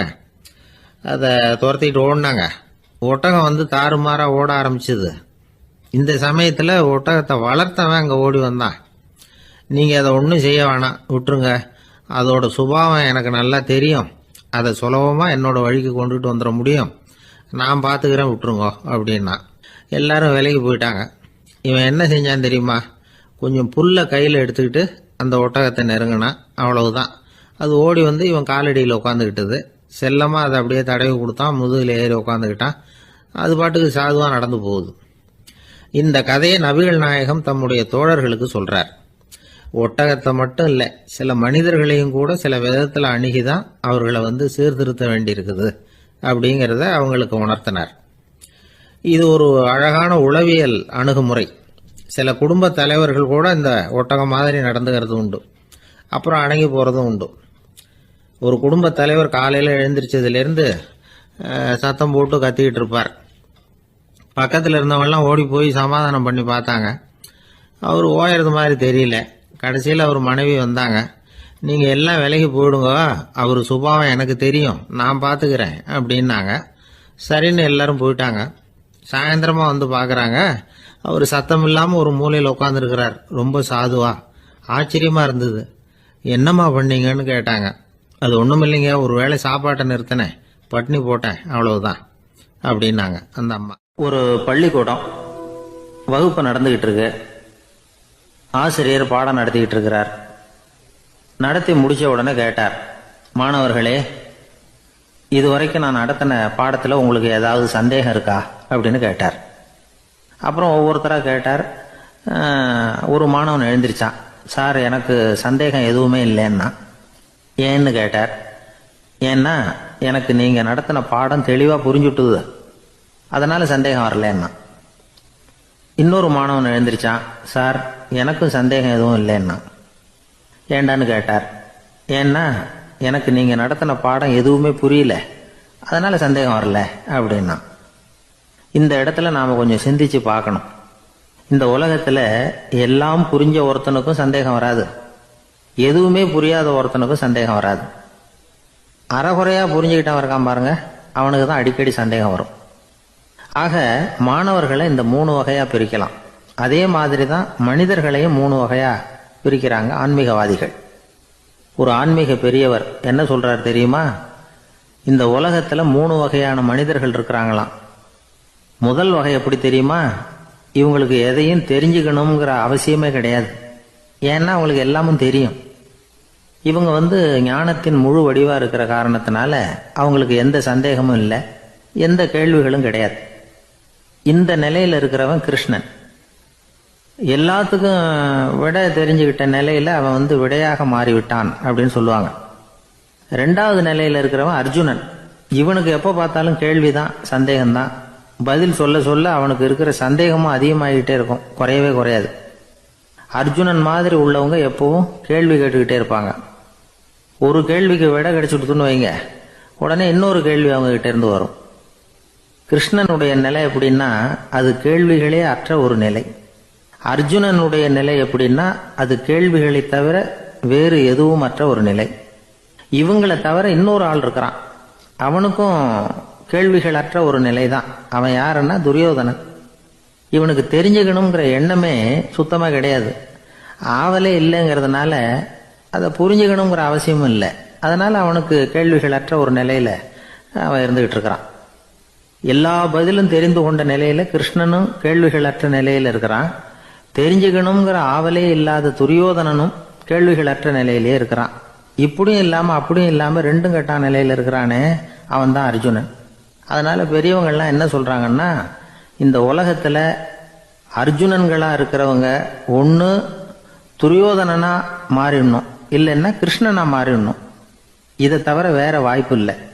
துரியோதனன் மாதிரி உள்ளது விலங்கு நிலை, கிருஷ்ணன் மாதிரி உள்ளது தெய்வ நிலை. அர்ஜுனன் விலங்காவும் ஆக முடியல, தெய்வமாவும் ஆக முடியல. இப்படி ரெண்டும் கெட்டானா இருக்கிற வரைக்கும் இந்த கேள்விகளும் பிரச்சனைகளும் இருந்துகிட்டே தான் இருக்கும். இதுதான் பெரியவர்கள் சொல்லுகிற அனுபவ உண்மை. ஒரு ஆசிரியர் ரொம்ப விரிவா விளக்கமா பாடம் நடத்தின பிறகு, மாணவர்களே ஏதாவது சந்தேகம் இருந்தா கேளுங்கன்னாராம். ஒரு மாணவன் எழுந்திருச்சான். சார், எனக்கு ஒரு சந்தேகம்னா. என்னன்னு கேட்டார். இது வரைக்கும் என்ன பாடம் சார் நடத்துனீங்க அப்படின்னா அந்த பையன். ஒரு ஊர்ல ஒரு பெரியவர் இருந்தார். அவரு ஒரு கோடீஸ்வரர். நிறைய நல்ல காரியங்கள்லாம் செஞ்சுக்கிட்டு இருந்தார். அவரை தேடி நிறைய பேர் வருவாங்க. இவரும் தன்னால முடிஞ்ச உதவியை அவங்களுக்கு செய்வார். ஒரு சமயம் 3 பிச்சைக்காரர்கள் இவரை தேடி வந்தாங்க. ஏதாவது பொருள் உதவி பெறலாம்னு நினைச்சு 3 பேரும் ஒரே நேரத்துல வரல, தனித்தனியா வந்தாங்க. முதல் பிச்சைக்காரன் காலையில வந்தான். இவர் முன்னாடி நின்னான். ஐயா, எனக்கு 5 ரூபா வேணும், தயவு பண்ணி கொடுங்க அப்படின்னு கேட்டான். இவன் அப்படி கேட்டது அவருக்கு கோவம் வந்துட்டுது. என்ன இது, நான் ஏதோ உங்ககிட்ட கடன் பட்டிருக்கிறது மாதிரியும் அதை திருப்பி கொடுன்னு கேட்கறது மாதிரியும் இருக்குது. இவ்வளவு அதிகாரத்தோட பிச்சை கேட்கிறேன், எவ்வளவு துணிச்சல் உனக்கு 5 ரூபாயெல்லாம் தர முடியாது, இந்த 2 ரூபா எடுத்துட்டு ஓடு அப்படின்னு சொல்லி ஒரு 2 ரூபாயை தூக்கி எறிஞ்சார். அவன் அதை எடுத்துக்கிட்டு அங்கிருந்து போயிட்டான். அடுத்தபடியா மத்தியானமே ஒரு பிச்சைக்காரன் வந்தான். இவன் எப்படி கேட்டான் தெரியுமா? ஐயா, 10 நாளா ஒருவேளை உணவு கூட சாப்பிடல, தயவு பண்ணி எனக்கு உதவி பண்ணுங்கன்னா. உனக்கு எவ்வளவு வேணும்னு கேட்டார். நீங்களா பார்த்து எவ்வளவு கொடுத்தாலும் அது எனக்கு போதும்னா. இந்தா 10 ரூபா, இதை வச்சுக்கோ, ஏதாவது வாங்கி சாப்பிடுனார். அவன் அந்த 10 ரூபாய வாங்கிட்டு போயிட்டான். அதுக்கப்புறமா சாயந்தரமா 3வது பிச்சைக்காரன் வந்தான். இவன் கேட்ட விதம் எப்படி தெரியுமா? மகாராஜா, உங்களுடைய உயர்ந்த குணத்தை பத்தி நான் நிறைய கேள்விப்பட்டிருக்கிறேன். அதனால உங்களை பார்த்து தரிசனம் பண்ணிவிட்டு போகலாம்னு வந்தேன். அற வழியில வாழ்ந்து கொண்டிருக்கிற நீங்கள் தான் கண்கண்ட தெய்வம் அப்படின்னா. உடனே அந்த பெரியவர் என்ன சொன்னார் தெரியுமா? ஐயா, தயவு பண்ணி உட்காருங்க, நீங்க ரொம்ப களைச்சு போய் வந்திருக்கிறீங்க, முதல்ல சாப்பிடுங்க, மத்ததெல்லாம் அப்புறம் பார்க்கலாம்னு சொல்லி அவனை உட்கார வச்சு சாப்பாடு போட்டார். அவன் சாப்பிட்டு முடிச்சான். அதுக்கப்புறம் இவர் கேட்டார், இப்ப சொல்லுங்க, நான் என்ன பண்ணணும் உங்களுக்குன்னார். அந்த பிச்சைக்காரன் இந்த அன்புக்கு நிகழ்ந்து, ஐயா, பசியோட வந்தேன், அறுசுவை விருந்தே படைச்சுட்டீங்க, அது போதும், எனக்கு வேற எதுவும் தேவையில்லை. நீங்க என் பேர்ல காட்டுற அன்பை நான் எப்பவும் மறக்க மாட்டேன். உங்களுக்கு எல்லாம் நல்லபடியா நடக்கும், உங்களுக்கு ஒரு குறையும் வராதுன்னா. இவனுடைய பரிவான இந்த வார்த்தைகள் அவர் மனசை தொட்டுது. அவன் பேர்ல இருந்த அன்பு பல மடங்கு அதிகமாச்சு. அதோட விளைவு என்ன தெரியுமா? இத பாருப்பா, இனிமே நீ வெளியில எங்கேயும் போக வேணாம், இங்கேயே இருந்துருன்னார். தன்னுடைய பங்களாவுக்கு பக்கத்திலேயே அந்த ஆளுக்கு ஒரு வீடும் கட்டி கொடுத்தார். கடைசி வரைக்கும் அந்த ஆளை தனக்கு பக்கத்திலேயே வச்சுக்கிட்டார். இந்த கதைய சுவாமி சிவானந்தர் சொல்லியிருக்கிறார். இறைவன் அந்த கோடீஸ்வரன் மாதிரியான். அந்த 3 வகையான பிச்சைக்காரர்களும் 3 வகையான பக்தர்களாம். இன்றைக்கு உள்ள பக்தர்கள்லாம் இந்த 3 வகையில ஒரு வகையை சேர்ந்தவங்களா தான் இருப்பாங்க. முதல் வகை தான் அதிகமா இருக்கும், 3வது வகை ரொம்ப அபூர்வம். நம்ம ஊர் பக்கம் ஒரு பெரியவர் இருந்தார். அவர் செலவு பண்ண பயப்படுவார். 1 பைசா ஒருத்தருக்கு கொடுக்கறதுனால ரொம்ப யோசனை பண்ணுவார். இவரை தேடிட்டு ஒரு நாள் சில பிச்சைக்காரங்கள்லாம் வந்தாங்க. ஐயா, நாங்கெல்லாம் சேர்ந்து ஒரு பிச்சைக்காரர்கள் சங்கம்னு ஆரம்பிக்கிறோம், அதுக்கு நீங்க ஒரு 1000 ரூபாய் நிதி உதவி பண்ணுனா தேவையில்லைன்னாங்க. அதெல்லாம் ஒன்னும் கொடுக்க முடியாது, அவ்வளவு பணம்லாம் என்கிட்ட கிடையாதுன்னு விட்டார் அவர். சரி, ஒரு 100 ரூபாயாவது கொடுங்களேன் அப்படின்னு கேட்டிருக்கிறாங்க. அதுவும் முடியாதுன்னார். இவங்க இன்னமும் இறங்கி வந்தாங்க. சரி ஒரு 10 ரூபாயாவது கொடுங்க அப்படின்னு கேட்டு பார்த்தாங்க. அதெல்லாம் கிடையாதுன்னு ஒரே முடிவா சொல்றாரு அவரு. கடைசியா ஒரு 10 காசாவது கொடுங்க சார், வாங்கிட்டு போறோம் அப்படின்னு கேட்டாரு ஒருத்தர் இந்த கும்பல்ல இருந்து. அது கூட என்கிட்ட கிடையாதுன்னு ரொம்ப துல்லியமா சொல்லிவிட்டாரு அந்த பெரிய மனிதர். அதாவது எதுவுமே கொடுக்க முடியாது, நீங்க போயிட்டு வாங்க விட்டார். அப்ப இந்த கும்பல்ல இருந்து ஒருத்தர் சொன்னார், சரி நீங்க எதுவுமே தர முடியாதுங்கிறீங்க, அப்படின்னா ஒண்ணு செய்யுங்களேன்னாங்க. என்ன செய்யணும்னாரு. பேசாம நீங்களும் எங்க சங்கத்துல ஒரு மெம்பரா சேர்ந்துருங்க அப்படின்னாங்களாம். இப்படி இருக்கிற மனிதர்கள் அதிகம். அதனால இந்த 3 பிச்சைக்காரர்கள் அப்படிங்கிற இந்த கதையிலிருந்து நாம புரிந்து கொள்ள வேண்டியது, எப்படி பேசணும், எப்படி பக்தி செலுத்தணும், எப்படி இந்த உலகத்துல வாழணும் அப்படிங்கிற கருத்து பூராவும் இந்த அறவுரையிலிருந்து நாம புரிந்து கொள்ளலாம். ஒரு நண்பர் ஆனந்தமா சிகரெட் பிடிச்சிக்கிட்டு இருந்தார். இந்த பழக்கத்தை விட்டுவிடுங்களேன் அப்படின்னு சொல்லி பார்த்தோம். விட்டுடலாம்னு தான் பாக்குறேன், ஆனா முடியலையேன்னார். மனசு வச்சா எல்லாம் முடியும் அப்படின்னோம். அவர் கொஞ்ச நேரம் யோசனை பண்ணார். அப்புறம் சொன்னார், சரி சார், இதுதான் நான் பிடிக்கிற கடைசி சிகரெட் அப்படின்னு சொல்லி ரொம்ப அழுத்தமா புகையை உள்ளுக்கு இழுத்தார். அதுக்கப்புறம் அந்த துண்டு சிகரெட்டை வீசி எறிஞ்சுட்டார். ஒருத்தர் இது மாதிரி தீர்மானம் பண்ணி தன்னுடைய கடைசி சிகரெட்டை தூக்கி எறிஞ்சுட்டாருன்னா அது ஒரு பெரிய விஷயம்தான். அதுக்கு பிறகு அவர் உடம்புல படிப்படியா என்னென்ன மாற்றங்கள் நடக்கும் அப்படிங்கறத பத்தி ஒரு விவர பட்டியலே வெளியிட்டு இருக்கிறாங்க. அது என்ன விவரம் தெரியுமா? ஒருத்தர் புகைப்பிடிக்கிற பழக்கத்தை நிறுத்துறாருன்னு வச்சுங்க. அப்படி அவர் நிறுத்தின 20 நிமிடங்களுக்குள்ள உயர் ரத்த அழுத்தம், உடல் வெப்பம், நாடி துடிப்பு இதெல்லாம் சரியான நிலைமைக்கு வந்துருதான். 8 மணி நேரத்துக்குள்ள இந்த ஸ்மோக்கர்ஸ் பிரீத் அப்படிங்கிற தன்மை மறைஞ்சிருதான். ரத்தத்துல உள்ள கார்பன் மோனாக்சைடு அளவு குறையுதான். ஆக்சிஜன் அளவு கூடுதான். சரியான அளவுக்கு வந்துருதான். ஒருத்தர் கடைசி சிகரெட்டை தூக்கி எறிஞ்சுட்டாருன்னா 24 மணி நேரத்துக்குள்ள மாரடைப்பு ஏற்படுறதுக்கான வாய்ப்பு குறைஞ்சுடுதான். 48 மணி நேரத்துக்குள்ள உணர்வு நரம்புகளின் முனைப்பகுதிகள் மறுபடியும் ஒன்று சேர்ந்துருதான். அதனால நாக்கு சுவை உணர்வு, மூக்கின் முகரும் சக்தி இதெல்லாம் மேம்படுதான். நல்ல நிலைமைக்கு வந்துருதான். சிகரெட்டை நிறுத்தின 3 நாளுக்குள்ள மூச்சு விடுறது சுலபமாயிடுதான். இப்படி அவங்க பட்டியல் நிறைய சொல்றாங்க. 2 அல்லது 3 மாசத்துக்குள்ள என்ன ஆகும் தெரியுமா? ரத்த ஓட்டம் மேம்படுது, நடக்கிறது சுலபமாயிடுது. நுரையீரல் கொள்ளளவு 30% அதிகரிக்குது. 1 to 9 மாசத்துக்குள்ள சுவாச குறைபாடுகள் நீங்குது. நுரையீரல்ல இருக்கக்கூடிய இந்த அசுத்தம் வடிகட்டும் திசுக்கள் சரியா வேலை செய்ய ஆரம்பிச்சிருது. 1 வருஷத்துக்குள்ள இந்த இதய அழுத்த நோய்க்கான வாய்ப்பு பாதியா குறைஞ்சிருது. இந்த சிகரெட்டை நிறுத்தின 5 வருஷத்துக்குள்ள ஒரு நாளைக்கு 1 பாக்கெட் சிகரெட் பிடிக்கிறவர்கள்ல நுரையீரல் புற்றுநோயினால சாகிறவர்கள் எண்ணிக்கை பாதியா குறைஞ்சிருது. புற்றுநோய் செல்கள் சீரமைக்கப்படுது. ஆக ஒருத்தர் புகைக்கிறத விட்டுணும்னு தீர்மானம் பண்ணி தன் கையில் இருக்கிற சிகரெட்டை இதுதான் கடைசின்னு சொல்லி தூக்கி எறிஞ்சுட்டா அதுக்கப்புறம் படிப்படியா இவ்வளவு நன்மைகளும் மாற்றங்களும் ஏற்படுறதாக இந்த அமெரிக்கன் கேன்சர் சொசைட்டி தெரிவிச்சிருக்குது. அதனால புகைப்பழக்கம் உள்ளவங்க இதெல்லாம் கொஞ்சம் யோசிச்சு பார்த்து அந்த பழக்கத்தை விட்டு விடுறது ரொம்ப நல்லது. ஆனா அதையெல்லாம் நாம சொன்னா யாரு கேட்கறாங்க? என்னுடைய நண்பர் ஒருத்தர் புகைப்பழக்கம் உள்ளவர். அவர் என்கிட்ட சொன்னார், சார், சிகரெட் பிடிக்கிற பழக்கத்தை விட்டு விடுறது என்னை பொறுத்த வரைக்கும் ஒன்றும் பெரிய கஷ்டமான செயல் இல்லை, அது ரொம்ப சுலபம் அப்படின்னார். எப்படி சொல்றீங்கன்னு கேட்டேன். நான் ஏற்கனவே 20 தடவை அந்த பழக்கத்தை விட்டுருக்கேன் சார் அப்படின்னார் ரொம்ப பெருமையா. மனுநீதி சோழன் வரலாறு நமக்கு தெரியும். அது மாதிரி நீதி தவறாத ஆட்சியாளர்கள் பல பேர் இருந்திருக்கிறாங்க இந்த உலகத்துல. ஹசரத் உமர் பின் கத்தாப் அப்படின்னு ஒருத்தர், இஸ்லாத்தின் 2வது கலீஃபா இவர். அவருடைய ஆட்சி காலத்துல நடந்த ஒரு நிகழ்ச்சி. இந்த மன்னருக்கு ஒரு மகன், அவர் பேரு அபு ஷஹ்மா. அந்த மிசர் நாட்டு கவர்னர் அமர் பின் ஆஸ், அந்த மன்னருடைய மகன் கவர்னர் அவர்களுடைய கவனிப்புல இருந்தார். அந்த சமயத்துல ஒரு நாள் அவர் மதுபானா இருந்தனார். கவர்னருக்கு தெரிஞ்சு போச்சு. அவருக்கு தர்ம சங்கடமா போட்டுது. அவர் செஞ்சது மன்னருடைய மகன். கவர்னர் யோசனை பண்ணார். அவர் மெதுவா தன்னுடைய வீட்டுக்கு அழைச்சிட்டு வந்தார். அதிகமா அவரை கஷ்டப்படுத்தாம ஒரு சின்ன தண்டனை கொடுத்து பிரச்சனையை தீர்த்துட்டார். ஏதோ பேருக்கு ஒரு தண்டனை, அவ்வளவுதான். இது நடந்து கொஞ்ச நாள் கழிச்சு மன்னருக்கு இந்த விஷயம் தெரிஞ்சு போச்சு. தன்னுடைய மகன்கிறதுனால கவர்னர் லேசான தண்டனையோட விட்டுட்டார் அப்படிங்கறத புரிஞ்சுக்கிட்டார். உடனே கவர்னருக்கு தகவல் அனுப்பினார். அமர் பின் ஆஸ் அவர்களே, என்னுடைய மகன் மதுபான அருந்தி இருக்கிறான். அது உங்களுக்கு தெரிஞ்ச உடனே தண்டனை கொடுத்திருக்கிறீங்க. கலீஃபாவின் மகன்கிற காரணத்தினால குறைவான தண்டனையை கொடுத்ததாக கேள்விப்படுறேன். இது ஷரியத்தின்படி மாபெரும் குற்றம். உங்களுடைய நடத்தையும் மன்னிக்க கூடியதல்ல.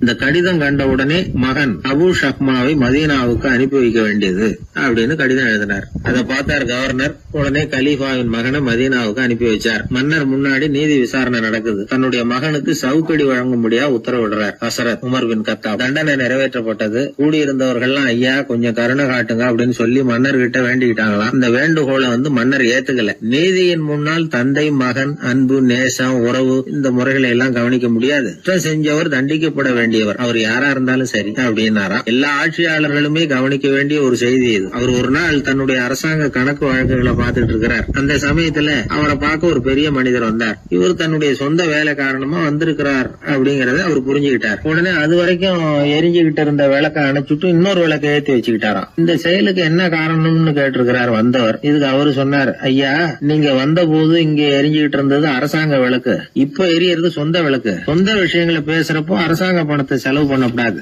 அதனாலதான் விளக்க மாத்தினேன் அப்படின்னாராம். இப்படி எல்லாம் பல பேர் இந்த உலகத்துல இருந்திருக்கிறாங்க. ஆனா இப்ப எல்லாம் பல பேர் அப்படி இருக்கிறது இல்ல. ஒருத்தர் அப்படிதான் அரசாங்க விஷயங்களை பார்த்துக்கிட்டு உட்கார்ந்து இருக்கிறார். அந்த சமயத்துல ஒரு பெரிய தொழில் அதிபர் அவரை பார்க்க வந்திருக்கிறார். இவரு சடார்னு எழுந்திருச்சு எரிஞ்சுகிட்டு இருந்த விளக்க அணைச்சுட்டார். எங்கும் ஒரே இருட்டு. ஏன் விளக்க அணைச்சுட்டீங்கன்னு கேட்டிருக்கிறார் வந்தவர். இங்க நடக்கிறது மத்தவங்க கண்ணுல பற்றக்கூடாது அப்படிங்கறதுக்காக தான் விளக்க அணைச்சேன். நீங்க கொண்டு வந்திருக்கிறத அப்படி ஒரு ஓரமா வச்சுட்டு போடுங்க, அதுக்கப்புறமா விளக்க போட்டு நான் எடுத்துக்கிறேன் அப்படின்னாராம் இவர். சாலை ஓரமா அழுதுகிட்டு உட்காந்துருந்தான். பிச்சை எடுத்து சாப்பிட்ற ஒருத்தன் அந்த பக்கமா வந்தான். இவனை பார்த்தான். ஏன் அழுதுகிட்டு உட்காந்துருக்கிற, என்னாச்சு உனக்கு அப்படின்னு கேட்டான். அதுக்கு இவன் சொன்னான், என்கிட்ட ஒன்றுமே இல்லை, நான் இந்த உலகத்தில் இருந்து என்ன பிரயோஜனம், அதனால தான் அழுதுகிட்டு இருக்கிறேன் அப்படின்னா. உன்கிட்ட மறைஞ்சிருக்கிற புதையல் என் கண்ணுக்கு நல்லா தெரியுது, அது உனக்கு புரியல, அதனால தான் அழுதுகிட்டு இருக்கிற அப்படின்னா. என்னது புதையல் இருக்குதா, உன் கண்ணுக்கு தெரியுதா அப்படின்னு கேட்டான். ஆமாம் எனக்கு தெரியுது, அந்த புதையலை நீ விற்கிறதுக்கு தயாராக இருக்கிறியா அப்படின்னு கேட்டான் இவன். இதை கேட்டதும் அந்த இளைஞனுக்கு ரொம்ப ஆச்சரியமாக போச்சு.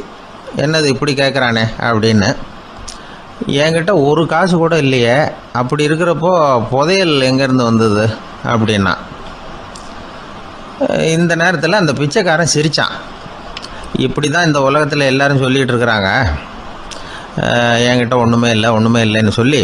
ஆனால் அவங்கக்கிட்ட தான் புதையல் இருக்குது, நீ வேணும்னா என் கூட வா, நம்ம நாட்டு அரசர்கிட்ட போவோம், உங்ககிட்ட இருக்கிற புதையலை அவர் நல்ல விலைக்கு எடுத்துக்குவார் அப்படின்னா. அது எப்படி உனக்கு தெரியும்னா, இதுக்கு முன்னாடியும் இது மாதிரி பல பேரை நான் ராஜா கிட்ட அழைச்சிட்டு போயிருக்கிறேன், அதனால தான் உன்னை பார்த்தேன், உன்னையும் கூப்பிடுறேன், நீ சரின்னு சொன்னால் உன்னை அழைச்சிட்டு போகிறேன், உங்ககிட்ட இருக்கிற புதையலை அவர் நல்ல விலை கொடுத்து எடுத்துக்குவார் அப்படின்னு சொன்னான். இவன் இப்படி சொல்கிறதும் அந்த இளைஞனுக்கு ஒன்றுமே புரியல. இது என்னது இந்த ஆள் இப்படி சொல்லிகிட்டு இருக்கிறான், நம்மக்கிட்ட என்ன இருக்குது, அதுவும் இல்லாமல் இவனே பிச்சை எடுத்து சாப்பிட்டுக்கிட்டு இருக்கிறான், இவன் போய் நம்மளை ராஜா கிட்ட அழைச்சிட்டு போகிறதா போகிறேங்கிறானே என்ன அப்படின்னு சொல்லி அவன் யோசனை பண்ணான். என்ன யோசிக்கிற, உனக்கு பணம் வேணும்னா என்னோட வா அப்படின்னா. இளைஞன் ஒரு முடிவுக்கு வந்தான். சரி, இங்கேயே உட்காந்துக்கிட்டு இருக்கிறத விட அங்கேயாவது போய் பார்ப்போமே, இங்கே அழுதுட்டு உட்காந்துருக்கிறதுல என்ன பிரயோஜனம், ஏதோ கூப்பிட்றான் போய் பார்த்துட்டு வருவோமே அப்படின்னு சொல்லி அவன் கூட புறப்பட்டான். பிச்சைக்காரன் முன்னாடி போயிட்டே இருக்கிறான், இந்த இளைஞன் பின்னாடி நடந்து போயிட்டுருக்கான். ரெண்டு பேரும் அரண்மனையை நோக்கி போகிறாங்க. பாதி வழி போயிருப்பாங்க. வழியில் அந்த பிச்சைக்காரன் சொன்னான், இதை பாரு, முன்னாடியே சில விஷயங்களை நாம் பேசிக்க வேண்டியிருக்கு, சரியாக தெளிவாக முடிவு எடுத்துக்கிட்டு அதுக்கப்புறம் ராஜாக்கிட்ட போகணும். ஏன்னா அங்கே போய் அது முடியாது இது முடியாதுன்னு நாம் நமக்குள்ளே சண்டை போட்டுக்கிட்டு இருக்க முடியாது. ராஜாவுக்கு விலையை பற்றி கவலையே இல்லை, எவ்வளவு சொன்னாலும் நமக்கு பணம் கிடச்சிரும். ஆனால் அதுக்கப்புறம் நான் இதை விற்கிறதுக்கு தயாராக இல்லைன்னு சொல்லிடக்கூடாது. அதனால் புதையலை விற்கிறதா இல்லையாங்கிறத இங்கேயே தெளிவாக முடிவு செஞ்சுக்கணும், இல்லைன்னா ராஜா கிட்ட போய் அங்கே போய் குழப்பிக்கிட்டு இருக்க முடியாது அப்படின்னு சொன்னான். இளைஞனுக்கு ஒன்றுமே புரியல. என்ன சொல்கிற நீ, என்கிட்டயா புதையலா, எங்கே இருக்குது அப்படின்னு சொல்லி குழம்பி போனான். இப்போ அந்த பிச்சைக்காரன் சொன்னான், இதை பாரு, இப்போ உதாரணத்துக்கு உன்னுடைய கண்களை எடுத்துக்கோ, அதுக்கு நீ என்ன விலை கேட்டுற போகிற, நான் அதுக்கு ராஜா கிட்டே இருந்து ஒரு 50,000 ரூபா வாங்கி தர முடியும். உன்னுடைய இருதயத்தை கொடுக்குறியா, 20 லட்சம் ரூபா வாங்கி தரேன். மூளையை கொடுக்குறியா, 30 லட்சம் வாங்கி தரேன். என்ன சொல்கிற அப்படின்னு சொல்லி இந்த பிச்சைக்காரன் பேசிக்கிட்டே போகிறான். இளைஞனுக்கு கோபம் வந்துட்டுது. என்ன உளர்ற, உனக்கு என்ன பைத்தியமா, கண்ணையும் மூளையையும் இருதயத்தையும் விற்பாங்க. என்ன விலை கொடுத்தாலும் அதையெல்லாம் நான் விற்கிறதுக்கு தயாராக இல்லை, நான் விற்க மாட்டேன், அதை கொடுத்துட்டு நான் என்ன பண்ணுறது? இப்படி நான் மட்டும் இல்லை, யாருமே இதை விற்கிறதுக்கு தயாராக இருக்க மாட்டாங்க அப்படின்னு சொன்னான் அந்த இளைஞன். இவன் இப்படி சொன்னதும் அந்த பிச்சைக்காரன் வாய் விட்டு சிரிக்க ஆரம்பிச்சுட்டான். இப்போ பைத்தியமானது நானா நீயா? லட்சக்கணக்கான கோடிக்கணக்கான ரூபாய் பொறுமானம் உள்ள பொருள்களை உங்ககிட்டயே வச்சுக்கிட்டு விற்க முடியாதுன்னு சொல்கிற நீ தான் ஏழை. என்கிட்ட ஒன்றுமே இல்லைன்னு மரத்தடியில் உட்காந்து அழுதுகிட்டு இருக்கிறியே அப்படின்னு சொன்னான். இன்றைக்கி பார்த்தீங்கன்னா பல பேர் தன்கிட்ட புதைஞ்சிருக்கிற ஆற்றலை புரிஞ்சிக்க முடியாமல் அவதிப்பட்டுக்கிட்டு இருக்கிறாங்க.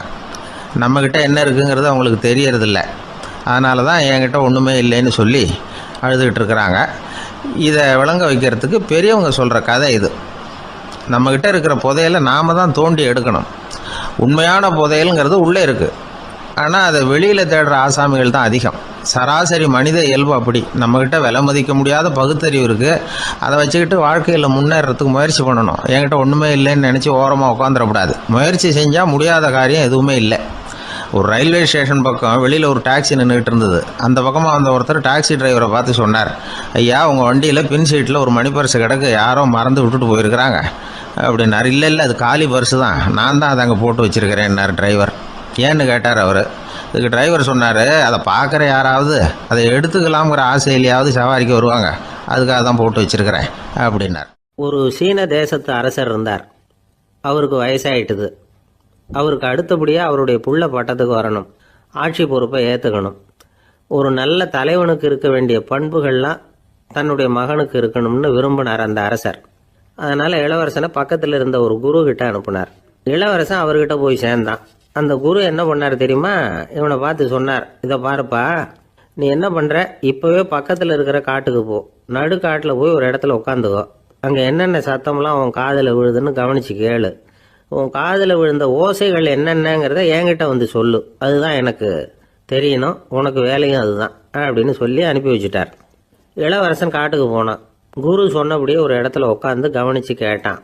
அதுக்கப்புறம் குரு கிட்ட திரும்பி வந்தான். என்னென்ன சத்தம்லாம் கேட்ட அப்படின்னு கேட்டார் குரு. குருவே, காட்டில் நான் பறவைகள் சத்தம்லாம் கேட்டேன், மிருகங்களின் ஓசையையும் கேட்டேன், இதை தவிர இடி மின்னல் மழை இதுகளோட சத்தத்தையும் கேட்டேன் அப்படின்னா. குரு யோசனை பண்ணார், நீ இன்னமும் சரியாக கேட்கல, அதனால் மறுபடியும் காட்டுக்கு போ, கொஞ்ச நாள் தங்கியிருந்து கேட்டுட்டு வா அப்படின்னார். இளவரசனுக்கு ஒன்றும் புரியல. இருந்தாலும் குருவின் கட்டளையாச்சே, மறுக்க முடியுமா? உடனே அவன் மறுபடியும் காட்டுக்கு போனான். ஒரு இடத்துல உட்காந்தான். கொஞ்ச நேரம் உன்னிப்பாக கவனித்து கேட்டான். சில நாள் கழித்து குரு கிட்ட திரும்பி வந்தான். குருவே, இந்த தடவை சில துல்லியமான சத்தங்களை எல்லாம் கேட்டான். தேனி பறக்கிற சத்தம், நீரோடையின் மெல்லிய ஓசை, இதெல்லாம் கேட்டேன்னா.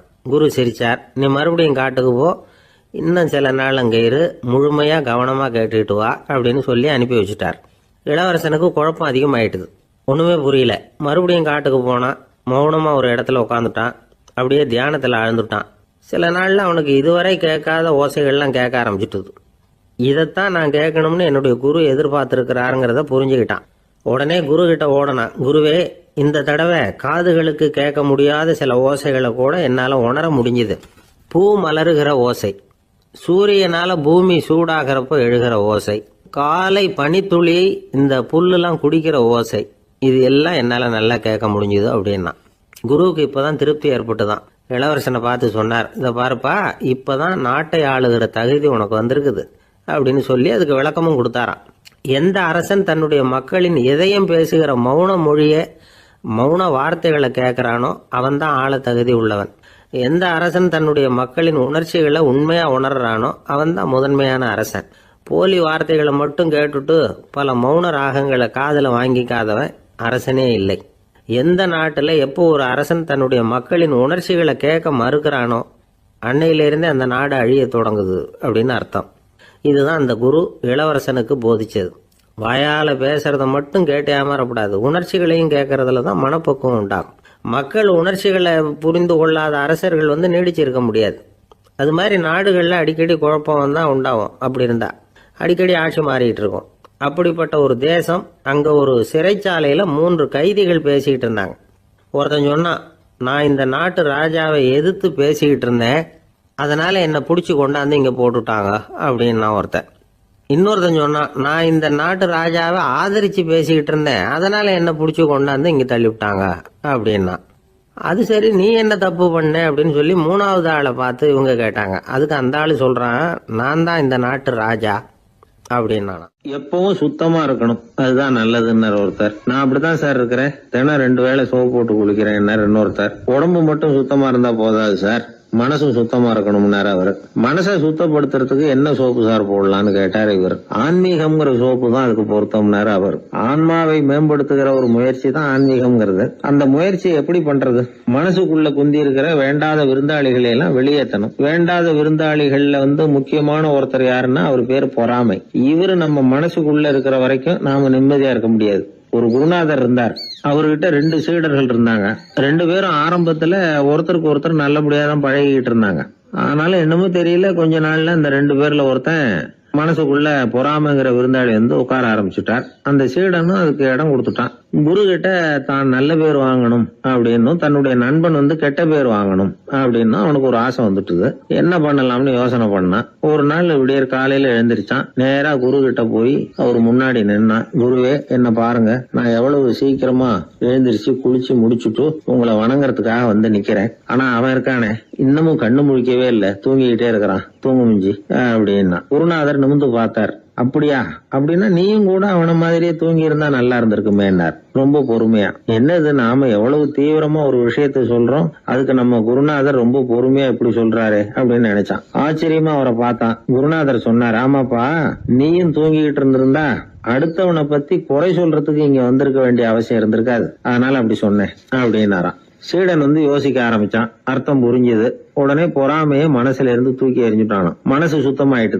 மனசுக்குள்ள இருந்து விரட்ட வேண்டிய இன்னொரு விருந்தாளி, அவர் பேர் கோபம். சினம் தன்னையே கொண்டுடும் அப்படிங்கிறார் வள்ளுவர். கோபத்துக்கு மனசுல இடம் கொடுக்காத சில பெரியவர்களும் உண்டு.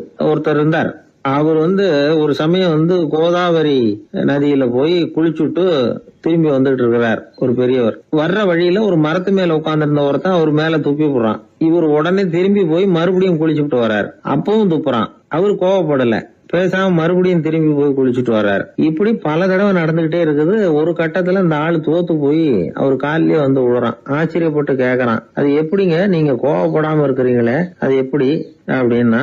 அதுக்கு அந்த பெரியவர் சொன்னாராம், நான் கோவப்பட்டிருந்தா என் மனசு அசுத்தமா இருக்கும். உடம்பு அசுத்தமான குளிச்சு சுத்தப்படுத்திக்கலாம், மனச அப்படி சுத்தப்படுத்த முடியாது, அது கொஞ்சம் கஷ்டம் அப்படின்னாராம். ஆக கூடி மனசு அசுத்தமாகாம பாத்துக்க வேண்டியது நம்ம கடமை. மனசை அசுத்தப்படுத்துற இன்னொரு விஷயம் சுயநலம். ஒரு சுயநலவாதி ஆத்துல விழுந்துட்டார், சுழல்ல சிக்கிக்கிட்டார். இன்னொரு சுயநலவாதி கரையில இருந்து இத பார்த்தார். ஒரு கயத்தை தூக்கி போட்டு அதை புடிச்சுக்க சொல்லி கரையில இழுத்து காப்பாத்தினார். அவரு கரையில ஏறின உடனே இவரை பார்த்து, என்ன காப்பாத்தினதுக்காக உங்களுக்கு 50 காசு கொடுக்கலாம்னு பாக்குறேன், ஆனா என்கிட்ட 1 ரூபாயா இருக்கு, சில்லறையா இல்ல அப்படின்னாராம். உடனே காப்பாத்தினவர் இவரை பார்த்து, அப்படின்னா நீங்க இன்னொரு தடவை தண்ணியில விழுந்துருங்க, நான் காப்பாத்துறேன், 1 ரூபாயா கொடுத்துடலாம் அப்படின்னாராம். இப்படிப்பட்டவங்க எல்லாம் எத்தனை தடவை தண்ணியில விழுந்தாலும் மனசு சுத்தமாக போறதில்லை. ஒரு சராசரி மனிதனுடைய இயல்பு என்ன? இன்பம் வந்தா துள்ளி குதிப்பான், துன்பம் வந்தா சோர்ந்து போய் ஒரு மூலையில உட்காந்துருவான். இவன் தான் சராசரி மனிதன். ஆனா ஒருத்தன் இன்பம் வந்தா அதுக்காக மகிழ்ச்சி அடையறதில்ல, துன்பம் வந்தா அதுக்காக சோர்ந்து போறதில்ல அப்படின்னு வச்சுக்கோங்க. அப்படி இருந்தா அவன் சாதாரண ஆள் கிடையாது. ஒரு ஊர்ல ஒரு ஞானி இருந்தார். அவரை தேடிட்டு ஒரு பெரியவர் வந்தார். ஐயா, ஞானத்துல சிறந்த ஞானம் எது அப்படின்னு கேட்டாராம். இதுக்கு அந்த ஞானி என்ன பதில் சொன்னார் தெரியுமா? இன்பத்தினால மகிழ்ச்சி அடையாமலும் துன்பத்தினால சோர்வு அடையாமலும் இருக்கிறது தான் அந்த ஞானம், பெரிய ஞானம் அப்படின்னாராம். சரி சுவாமி, அப்படிப்பட்ட ஞானம் உங்களுக்கு எப்படி வந்ததுன்னு கேட்டிருக்காரு இவர். அதை நான் ஒரு கழுதைகிட்ட இருந்து கற்றுக்கிட்டேன் அப்படின்னாராம் அவர். இவருக்கு ஒன்றும் புரியல, ஒரு மாதிரியாக முழிச்சிருக்கிறார். இதை அவர் புரிஞ்சுக்கிட்டார். நீங்கள் நாளைக்கு காலையில் நம்முடைய ஆசிரமத்துக்கு வாங்க, புரிய வைக்கிறேன்னாராம். சரின்னு அவர் போயிட்டார். மறுநாள் காலையில் ஆசிரமத்துக்கு சேர்ந்தார். ஞானி அவரை கூப்பிட்டு உட்கார வச்சார். வாங்க இப்படி உட்காருங்க, கொஞ்ச நேரத்தில் இந்த வழியாக ஒரு கழுதை போகும், அதை கவனித்து பாருங்கன்னாராம். இவருக்கு இன்னமும் ஒன்றும் புரியாமல் போச்சு, ஒரே குழப்பம். இருந்தாலும் அந்த ஞானி சொன்னது மாதிரியே உட்காந்துருக்கிறார். கொஞ்ச நேரத்தில் அந்த வழியாக ஒரு கழுதை போச்சு. அது முதுக நிறைய அழுக்கு மூட்டைகள், அதை சுமந்துக்கிட்டு போகுது. ஒரு செலவு தொழிலாளி அதை ஓட்டிகிட்டு போகிறார். கொஞ்சம் தூரத்தில் ஒரு ஆறு இருக்குது. அங்கே போய் துணியெல்லாம் சுத்தப்படுத்திக்கிட்டு சாயந்தரமாக திரும்பி இந்த வழியாகவே வருவாங்க. ஞானி சொன்னது மாதிரியே இந்த பெரியவர் அழுக்கு மூட்டையை சுமந்துக்கிட்டு போகிற அந்த கழுதையை கவனிச்சார். கழுதை போயிட்டுது. அதுக்கப்புறம் ஞானியை திரும்பி பார்த்தார். இப்போ அந்த ஞானி சொன்னார், சாயந்தரம் வரைக்கும் நீங்கள் இங்கேயே இருக்கணும்னார். அதே மாதிரி இவர் இருந்தார். சாயந்தரமாக அந்த ஞானி சொன்னார், ஐயா இப்போ கொஞ்ச நேரத்தில் அந்த கழுதை இந்த வழியாக திரும்பி வரும், அதையும் கவனித்து பாருங்கன்னார். இவரும் கவனித்து பார்க்குறார். கழுதை வந்தது. அது முதுகில் சலவை செய்யப்பட்ட துணி மூட்டை. அது பாட்டுக்கு சுமந்துக்கிட்டு போய்கிட்டு இருக்குது. பெரியவருக்கு ஒன்றும் புரியல, பொறுமை இழந்துட்டார். சரி சுவாமி, இந்த கழுதைக்கும் உங்கள் ஞானத்துக்கும் என்ன சம்பந்தம் அப்படின்னார். இப்போ அந்த ஞானி விளக்கினார், ஐயா இந்த கழுதை இதே மாதிரி தினமும் காலையில் அழுக்கு மூட்டைகளை சுமந்துக்கிட்டு ஆற்றுக்கு போகுது, மாலையில் வெண்மையான சுத்தமான துணிகளை சுமந்துக்கிட்டு திரும்பி ஊருக்கு போகுது. காலையில் இது போகும்பொழுது முதுகில் அழுக்கு மூட்டைகளை சுமந்துக்கிட்டு போகிறோமேங்கிற வருத்தமும் அதுக்கு கிடையாது. சாயந்தரம் திரும்பி வரும்பொழுது சுத்தமான துணிகளை சுமந்துக்கிட்டு வர்றோமேங்கிற மகிழ்ச்சியும் அதுக்கு இல்லை. இதை பார்த்து தான் நானும் அது மாதிரி ஞானத்தை கற்றுக்கிட்டேன் அப்படின்னாராம். அதனால் யார் கற்றுக் கொடுக்குறாங்க அப்படிங்கிறத விட எதை கற்றுக்கிறோம் அப்படிங்கிறது தான் முக்கியம். ஒரு சினிமா பார்க்குறோம், ஒரு அருவி கொட்டுறது மாதிரி காட்சி வருது, தண்ணீர் வழியுது. படம் முடிஞ்சதும் பார்த்தீங்கன்னா அந்த திரை என்ன நனைஞ்சு போயா இருக்கும். ஒரு தீப்பிடிச்சு எரியிற காட்சியே சினிமாவில் பார்க்குறீங்க, காட்சி முடிஞ்சதும் அந்த வெண் திரையே கருகி போயா இருக்கும். படத்தில் வர்ற தண்ணீரும் நெருப்பும் அந்த திரையை பாதிக்கிறது இல்லை. நாம் அந்த திரை மாதிரி இருக்கிறதுக்கு கற்றுக்கணுமா. அந்த பக்குவம் வந்துவிட்டதுன்னா இன்பமும் துன்பமும் நம்ம எதுவும் செய்யாது. ஒரு சினிமாவை பார்க்குற வரைக்கும் சிரிக்கலாம், அழலாம். பார்த்துட்டு வெளியில் வரும்பொழுது அழுதுகிட்டே வரக்கூடாது. ஒருத்தர் வந்தார், அப்படி படம் முடிஞ்சு வெளியில் வரும்பொழுது அருவி மாதிரி கண்ணீர் சிந்திக்கிட்டே வரார். ஏன் சார் படம் அவ்வளவு சோகமா அப்படின்னு கேட்டார். இன்னொருத்தர், இல்லை சார் கூட்டம் ரொம்ப குறைச்சல் சார், மொத்தம் படம் பார்க்க வந்தவங்களே 15 பேர் தான் சார் அப்படின்னார் கண்ணீரை தொடச்சிக்கிட்டே. அதுக்கு நீங்கள் ஏன் சார் அழறீங்கன்னு கேட்டார் அவர். இந்த படத்தோட தயாரிப்பாளரே நான் தான் சார் அப்படின்னாரா இவர். ஒரு அரசன், அவனுக்கு வயசாயிட்டுது. அதனாலேயே இந்த கவலை பயம் எல்லாமும் அதிகமாயிட்டுது. மரண பயம், ராத்திரியில சரியா தூங்க முடியல, இப்படி ஆயிட்டுது நிலைமை. அந்த அரசன் ஏற்கனவே எப்படின்னா போர்க்களங்கள்ல எத்தனையோ பேரை ஓட ஓட விரட்டி இருக்கிறான். இருந்தாலும் இப்ப அந்த துணிச்சல்லாம் எங்கேயோ போயிட்டுது. பேசாம படுத்திருக்கிறான். அப்படியே படுத்தாலும் தான் தூக்கம் வர மாட்டேங்குது. என்ன பண்ணலாம்னு யோசிச்சான் இந்த மன்னன். உடனே எல்லா அமைச்சர்களையும் கூப்பிட்டான். எனக்கு நிம்மதி இல்லை, எதை நினைச்சாலும் பயமா இருக்கு, எனக்கு ஒரு ஆலோசனை சொல்லுங்க அப்படின்னா. என்ன ஆலோசனை வேணும் அப்படின்னு சொல்லி கேட்டாங்க. எனக்கு ஒரு நெருக்கடியான சந்தர்ப்பம் ஏற்பட்டு போச்சுன்னு வச்சுக்கோங்க. அந்த நேரத்தில் நீங்க யாருமே என் பக்கத்தில் இல்லை ஆலோசனை சொல்றதுக்கு அப்படின்னா, அந்த சமயத்தில் எனக்கு உபயோகப்படுற மாதிரி ஒரு வாசகம், பொன்மொழி ஏதாவது சொல்லுங்க. அதை நான் என்னுடைய வைர மோதிரத்துக்கு அடியில் பதிச்சு வச்சுக்கிறேன் அப்படின்னார். தேவைப்படுறப்போ உதவும் அப்படிங்கிறதுனால. அவர் போட்டிருந்த மோதிரமும் அதுக்கு தகுந்த மாதிரியே திறந்து மூடுறது மாதிரி அமைஞ்சிருந்தது.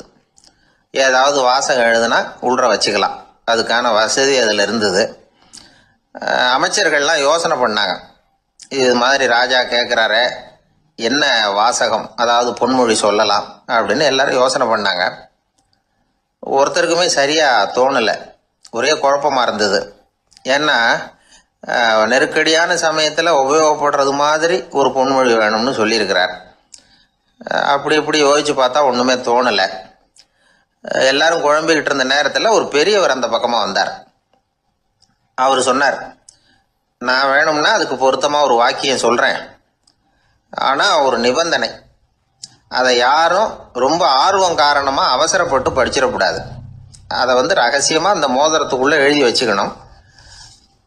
எப்போவாவது இக்கட்டில் மாட்டிக்கிற சமயத்தில் மட்டும் வேற வழியே இல்லை அப்படிங்கிற நிலைமையில மட்டும்தான் அதை திறந்து பார்க்கணும். அப்படி நீங்கள் இருக்கிறதா இருந்தால் நான் அதை சொல்கிறேன் அப்படின்னார் அந்த பெரியவர். சரின்னு ஒத்துக்கிட்டாங்க எல்லாரும். அதே மாதிரி அவர் ஒரு வாக்கியத்தை சொன்னார்.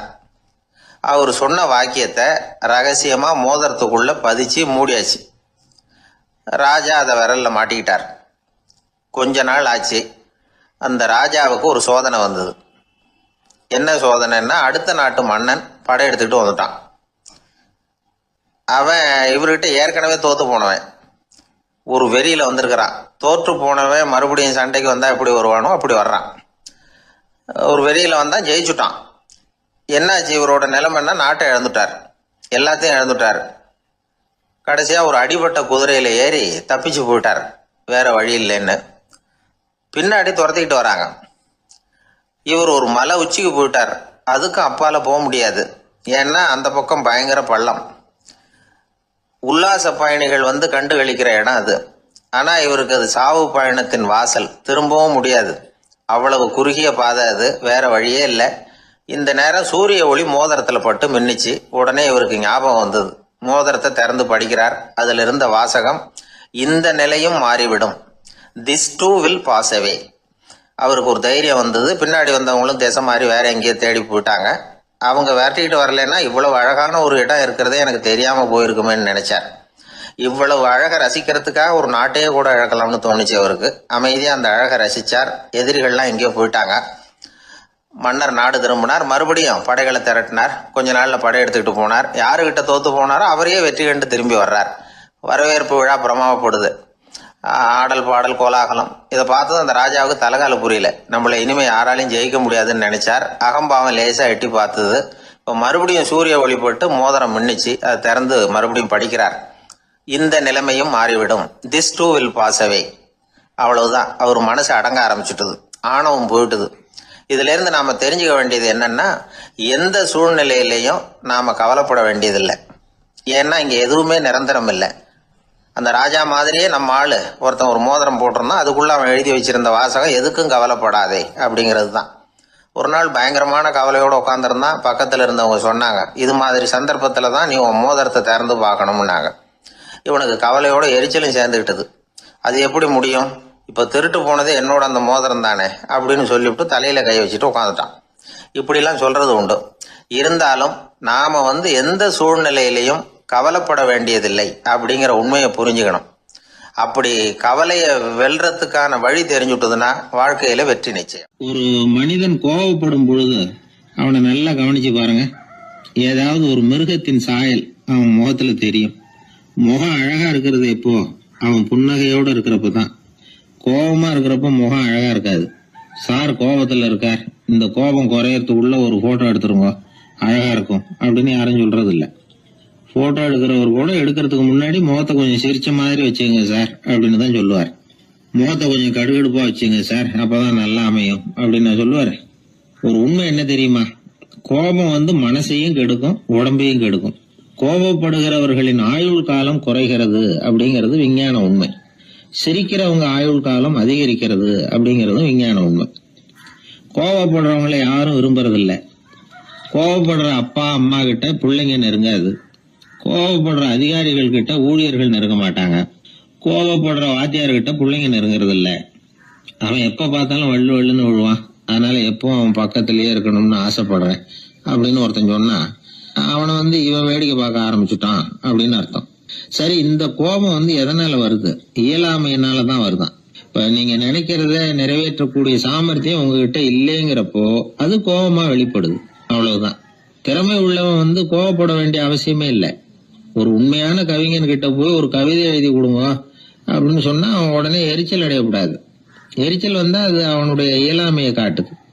சிற்பி சிலை செதுக்கிறதுக்கு கோபப்படக்கூடாது. ஒரு அதிகாரி சொன்னார், நீங்க சொல்றதெல்லாம் சார் தான் சார், இருந்தாலும் கோவப்படலைன்னா வேலை நடக்காது சார், அதனாலதான் தினமும் ஆபீஸ்ல கத்திட்டு கிடக்குறேன் அப்படின்னார். ஆனா உண்மை என்ன தெரியுமா, கத்துறதுனால கத்துறது தான் நடக்குமே தவிர காரியம் நடக்காது. வேலை நடக்கிறது மாதிரி ஒரு பாவனை நடக்கும், அவ்வளவுதான். தவறு செய்கிறவர்களுக்கு தண்டனை கத்துறது மட்டும் இல்ல, திட்டு வாங்குற யாரும் தான் செஞ்சது தவறுதான் அப்படின்னு ஒத்துக்கிறது இல்ல. அதை அவங்க உணர்றதும் இல்லை. அப்படி இருக்கிறப்போ திட்டுறதுனால என்ன பிரயோஜனம்? திட்டுறதன் நோக்கம் என்ன?